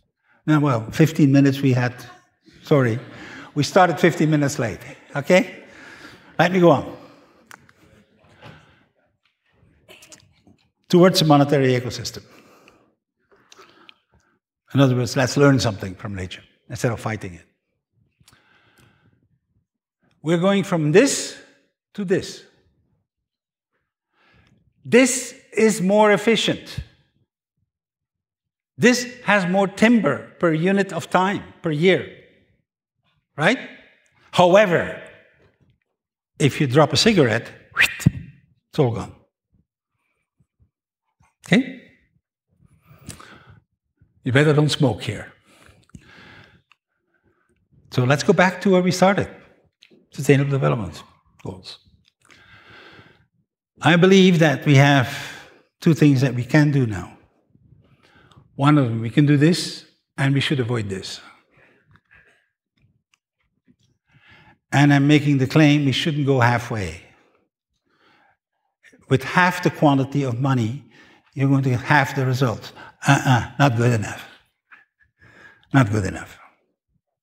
Just like you don't go to space, with half the equipment. You either go or you don't go. And I think the time has come where we can go. Back to the pipeline. Remember how we talked about? There is an elephant in the room. There's an elephant in the room. Okay? That's the elephant. How about creating a second currency issued by the government to deal with the Sustainable Development Goals that is not created through bank debt? What a horrible thing to think. We're in complete heterodoxy. There exists no theoretical framework for economics with multiple currencies. None. In the capitalist or the communist ones. Unknown territory. And that's where we are. Okay. We are psychologically trapped. We have been brainwashed for 5,000 years to believe we need a single currency. And it's a brainwash. And the best accelerated form of it is taking a degree in economics. They brainwash you to the end on a single currency. Never mentioned. Without mentioning what money is and all that other good stuff. So, there are some problems with the current system, right? You can read them quickly. I don't have to go into it. You know all these things, I presume. And we're dealing with a paradigm shift. We are moving into a world with economic crisis, with social crisis, with rising marketplaces of a sharing nature, and with a blockchain technology. I'm going to be talking about blockchain in a few minutes. Bancor Protocol, the white paper is also in your inbox. It is explaining how that works. It is a blockchain that makes it possible for users to define the money that they want to create. By putting several reserves in it. One of the reserves could be, for example, conventional money. And the other reserves could be something else that you have to create and that you can invent. And there's a whole range of things. You can create a dual economy. And we can do it with blockchain. Everybody knows what blockchain is? You've probably all heard of Bitcoin. I say, what behind it is blockchain. The important thing is not Bitcoin. The important thing is blockchain. Okay? And this is not my claim. Blockchain user issued currency will change everything. He's right. And now we have that. With the Bancor protocol, we have a user issued currency available to every single one of you. Okay? It's the first user-issued currency ever. Huh? This is new. This is really new. We never had it, even in ancient times. People did not issue currency. Communities did. Couldn't do it individually. So, I'm also sending you a paper with a proposal for something that we're going to plan to do in Europe in 3 countries at the end of this year, which is introducing a farmer coin. There have been 600 suicides of farmers in France due to financial reasons. In Belgium, there are 400 of them. It's a small country. Okay? I don't know what the other statistics are, but we have a rash of suicides due to financial reasons in farmers. And here we have the solution. The blockchain is guaranteed convertibility, liquidity, and price discovery.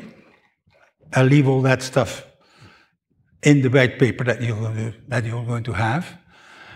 And it makes it, and it should be managed as a commons for and by its users. We can do that too. How? Thanks to this lady.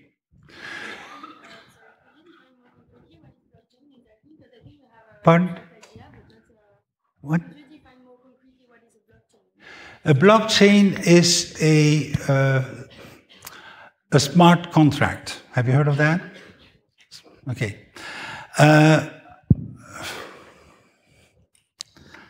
How do you start? You know what a computer is? Have you heard of the internet? All right. Okay. So that's the space we're dealing with. Okay? And a blockchain is a program that cannot be changed once it's launched in the world. It's frozen in. and it does its thing automatically without needing to talk to another person. You can actually, you and your blockchain tells, I'm going to give it back or buy it. That you can do, or you can own it, but that's it. So, and it actually changes a completely different way of reorganizing society. The banking system has invested $15 billion in the last 2 years on blockchain technology to try to capture the things for the banks. This is not part of that. This is the exception. Okay? So it gives you a flavor what we're dealing with. Okay? All right. This lady is the only woman who has received the Nobel Prize of Economics in 2010. And she died in 2012, the poor thing. So it didn't last her very much. And it's all about commons, how to manage commons. How many of you have heard of the tragedy of the commons? Okay, not more? Have you heard? Nobody. It is the most quoted article in Nature in history. Millions of quotations. Millions. It's wrong. It's bullshit. There's no evidence. People don't deal with commons that way. Okay? Fine. So here are the principles. I'm not going to go all of them. We know how to manage a commons, and we can reenact this on the internet. So, group market is a process of actually having subgroups of people that have their own currency. That's a group market is a place where you have multiple currencies functioning, like in Egypt or like in the Central Middle Ages, electronically with smart blockchains. So, you know, completely automatically. That's one of the... This exists. Huh? This is not a theory. This is not about the future. This is operational. Okay? Here is the LEV market, which is the most successful one that I have found so far. It's the mothers in Israel. They're all mothers. And they're part of the LEV market. And they have 20,000 participants. And they have exchanged 7,000 deals so far, with a volume of so many shekels and about 1,000 transactions per day. This is working now. How many of you have a mobile phone? How many of you don't have a mobile phone? All of you do. That's it. It's the only thing that you need. A mobile phone and an internet connection, and you're actually part of the future. Now. Okay? Here is this LEV market, what they're actually selling to people. People make their own little advertisings and their stuff. Who knows what an ICO is? ICO. Initial coin offering. It's like the IPO, initial. Yes, okay, thank you. I'm getting tired, apparently. You must be too. Anyway, the IPO, the coin sale of the first sale that makes it possible to use the protocol that I'm talking about is going to happen on the 30th of March. And you can all participate if you want to. You can actually become owners. Okay? It's through crowdfunding. So it happens online. You can, this is happening now, on the 30th of May. So let me bring to the conclusion. This is a metaphor. Okay? I've told you what things are not metaphors. This is a metaphor. The sun plays the same role as the Bancor protocol, the internet, the Ethereum smart space. It's built on the Ethereum platform. Okay? So that plays the role of the sun. The sun doesn't go anywhere like that randomly in the world. There are some governance issues. And the governance In other words, it gives you some laws on what you need to follow for, you can say that the sky, the sun is going up in a particular circle, this particular month at this particular day, and all that is calculatable. So this is the rules. The sky is the governance platform. In other words, Ellen Nordstrom's thing. The Banco Reserve is a healthy soil. A community is an apple tree.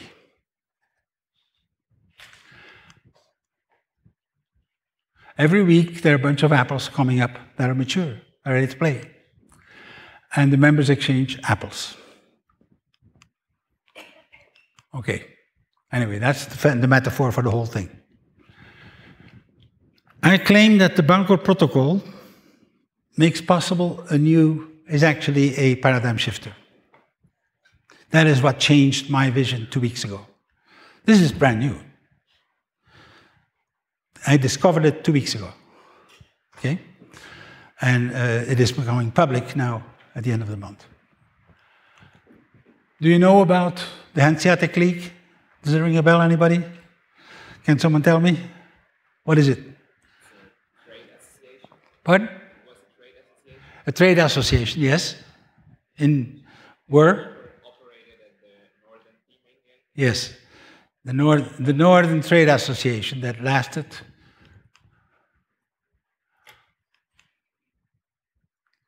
Yeah, okay. I have to. It's a trade association that was done in this part of the world, actually. Okay, the Northern Europe, including Germany, Holland, Belgium, England, London. And what happened was that while the countries were all in turmoil and actually very locally administered by local lords, they had their own court, they had their own system, they had their own laws between themselves that actually makes trading possible, and that is what made this part of the world actually wealthy. The gradual shift is happening through conventional money. You can put conventional money into your blockchain and make it work for you. So here is the Hanseatic League. See all the red dots? That's where we are.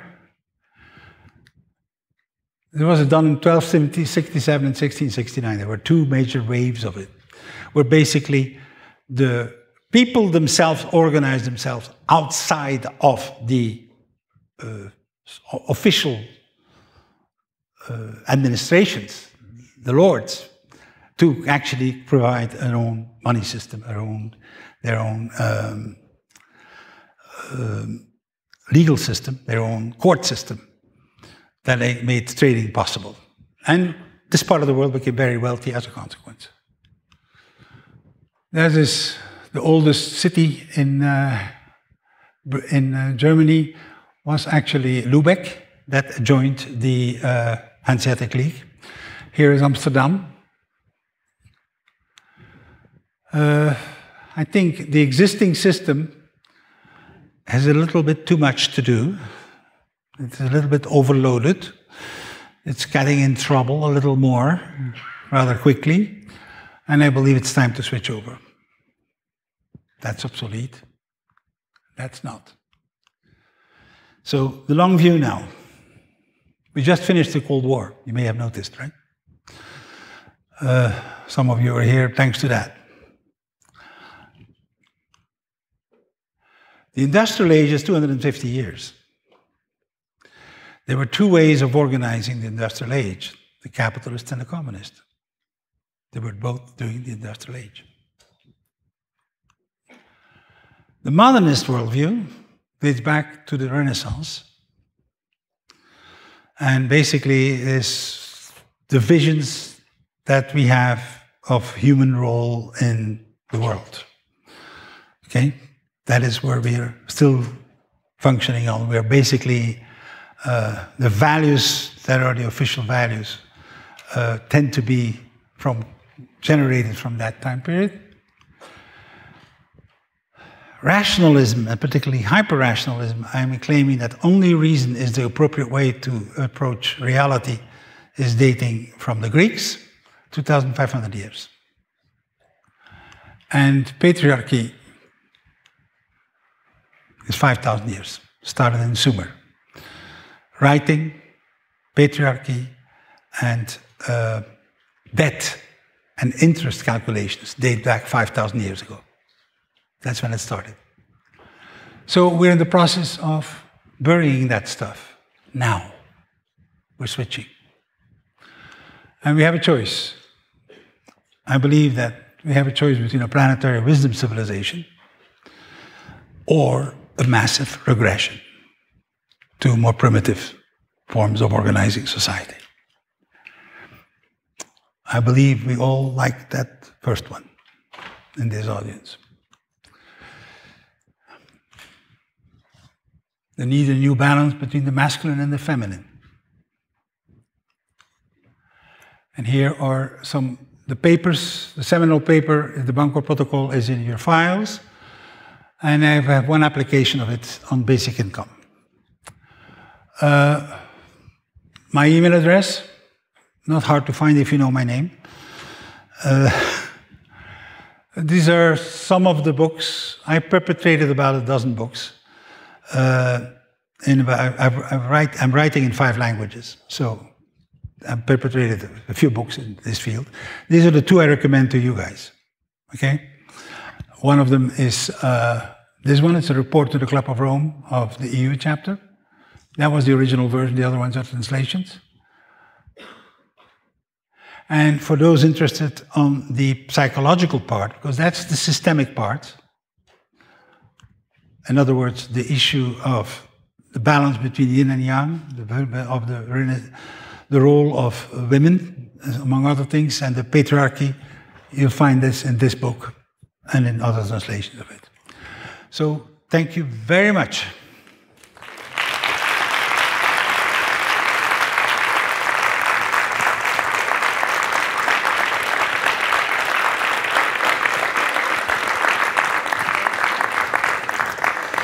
Any questions? So, Professor Lietaer, thanks a lot for this very content-rich lecture, going from making the balance between the yin and yang and bringing the power to the people and then painting the picture for the future through the technological revolution. I think it was an incredible lecture, so thanks a lot. I'm sure the audience would have a lot of questions, but given the situation with the time, we'd have to cut down the questions to only 10 minutes. Okay. That's all right. Okay. Fine. So we have people holding the mics, and you can raise your hands, and we can see who goes when. Yeah. I think I will go first here. Where are you? Yeah. Okay. Yeah, thank you. I have a remark on the blockchain for everyone. So it's basically a document where every transaction or everything what is happening is documented. And this document changes with every transaction and has to be sent to everyone. So that poses some difficulties as well because of the distribution. It needs a lot of traffic in the internet. And there are some other problems where you're referring to the application of Bitcoin. Yes, a bit. And this is not Bitcoin. So, this is Ethereum, okay? So what is the essence of blockchain then? Because, well, from what I know, it is that blockchain stores the information of transactions or anything what happens to everyone. So it's everyone can follow what is happening. Okay, I repeat that this is not a Bitcoin. Actually, I'm against Bitcoin. I believe it is a false flag, a Bitcoin, which is another whole conversation, which we can get into if you're interested, but not now. This is based on Ethereum, and Ethereum has solved the problem of over-computing capacity that is needed for doing this thing, and this is resident top of Ethereum. So that answers your question, hopefully, on that point. Yeah, that's good. And another question, how do you ensure that no one is taking advantage of it? Because you said Bitcoin is a bad example and a bad thing. And there's a story that well, those who created Bitcoin got rich because they knew how the system worked in the beginning, and then and it is based on scarcity. No, what is important? The script was changed. You have been afterwards intoxicated as well. about blockchain by Bitcoin. Okay? I'm Yes. sorry. Yeah, maybe. Your experience, you believe you know blockchain because you know Bitcoin. And I'm saying it's not. Okay, Right? where can we get the right information when we are interested in this? In the thing that in the white paper. Okay. Okay? And look up Ethereum. Okay? Okay. Thank you. Fine. Thank you. Thank you very much. Yeah. So we can take a question from there. And please do keep your comments or questions concise. Keep them really short. Thank you very much for the opportunity. Professor, you mentioned something. You made a comment about these sustainable development goals regarding the quantity of aid that is needed to actually. Would you mind standing up so I see where you are? Okay, thank you. All right. During the lecture, you made a comment about the sustainable development goals. Yes. Especially regarding the amount of aid that might be needed regarding funding. Yes. To meet the sustainable development goals. And you made mention of aid. But a lot of people have actually come out to claim that aid isn't working. Well, I agree. Yeah, and at times I find it very surprising. Look, what we're talking about is not that. Yeah. I'm saying this, okay, I'm going to have to go a little further because we're resonating. Aid isn't sufficient and it's badly used, it's a wrong tool. That's all. Amen. Can I conclude, please? And there has been this new movement, World Fair Trade Movement, and it seems not to be getting the attention of academics, especially when it comes to bringing people out of poverty. And I have a feeling that if we truly want to achieve these goals, especially reduce poverty, aid isn't the way to go. And why isn't academics who have really strong influence on society and what we think, not paying attention to it, and what is the way to go? Okay. The answer to your question is, you should ask to the other academics why they're not doing it, which is their question, not mine. In the paper I've given you, sorry, well, okay. Can you go back to the previous thing? I don't know.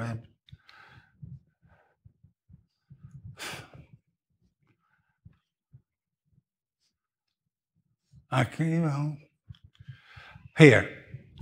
The application to basic income smart token. That paper addresses my proposal to solve the poverty problem. I'm not going to explain it now. It requires you to understand the Bangkok Protocol. Okay? So you need these two papers, the bottom parts, to give you the answer to your question. But once you have digested those, you will have the answer. And it is possible to do directly without having new forms of aid or other stuff like that. Individuals are the ones who create the currency. You, your neighbor, anybody. That's the difference. That's the change. We're not waiting for government. As Kumi said very nicely yesterday, don't wait for government. This is the way to do it. Thank you very much. This stuff is available. Thank you very much. You're welcome. Okay. There is a question there. Well, first of all, thank you very much for a very interesting and enriching lecture. Well, you have said very, very frightening information, especially about the laws that are being passed.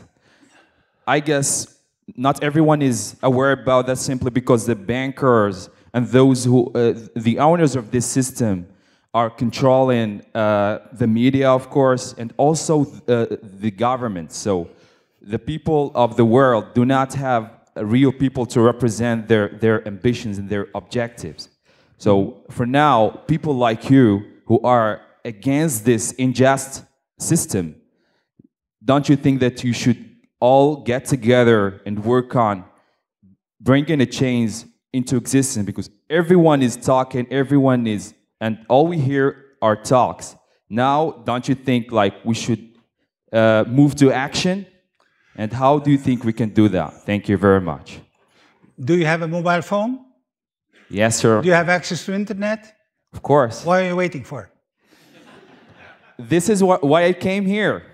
I came here to. What are you waiting for? Yeah, I'm waiting for nothing. Yeah, that's it. And you can be a co-owner in the system that we're talking about if you actually buy some stuff in the crowdfunding of the 30th of May. It's available. It's yours.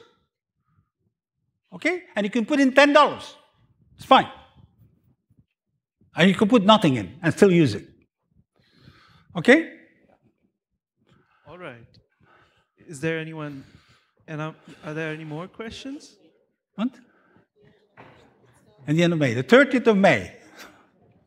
The 30th of May is a crowdfunding exercise worldwide on internet for the Bangkok Protocol, which I'm giving you the papers of and how they apply them to the poverty issues and stuff like that. That's it. The ball is in your court, guys. It's yours. It's your future. It's your life.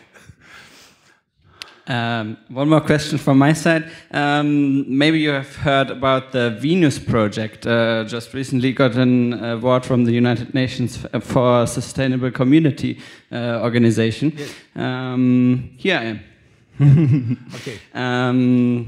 And I would like to hear a comment from you how feasible you think it is. It's a resource-based economy, whether it can actually profit from the Bangkok Protocol.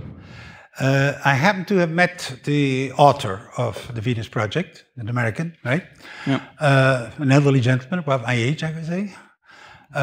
So I think we're all in favor of it. But I'm going back to the statement of Ban Ki-moon. How will you pay for it? And there is no answer until now. Mm. So if you know him, send him the Bangkok Protocol. He can use it for that purpose, if that's what he wants to do. Okay? Okay. All right. So this would be the last question. All right. Where is the last one? Okay.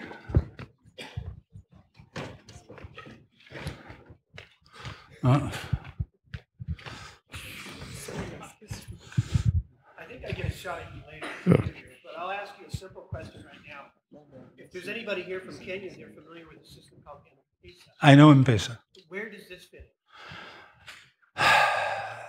M-Pesa is, well, first of all, it's a telecom, right?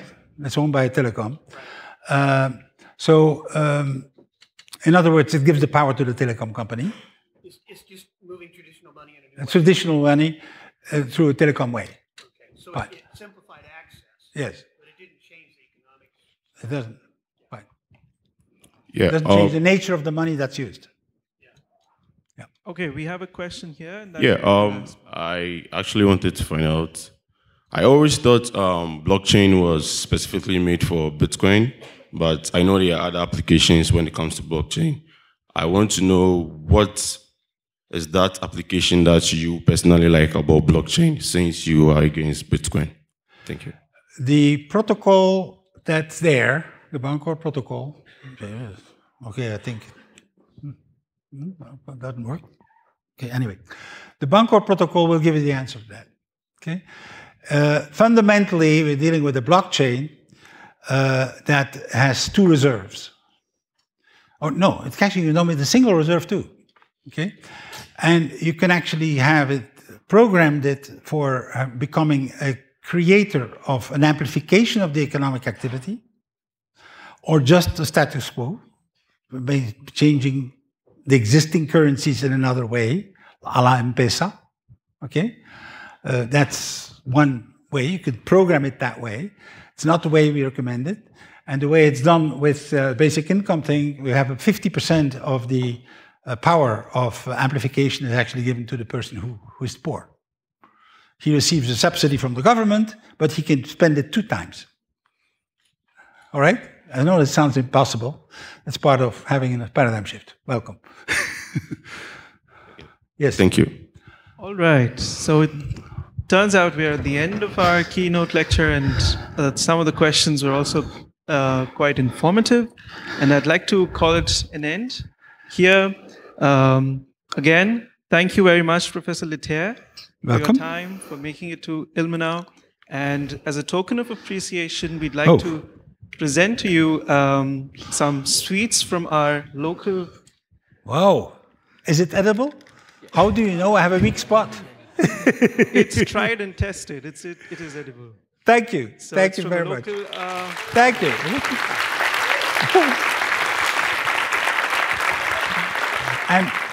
And my partner can tell you that I'm very easy to touch via something to eat that's good. All right? That's wonderful. She can... Okay. How do they know? So we end on a good note, everyone's smiling, and there is lunch now just outside the hall. And as you know, we have the next keynote. It should start at 1 p.m. and we have very little time for lunch. So grab your food and come back as soon as possible.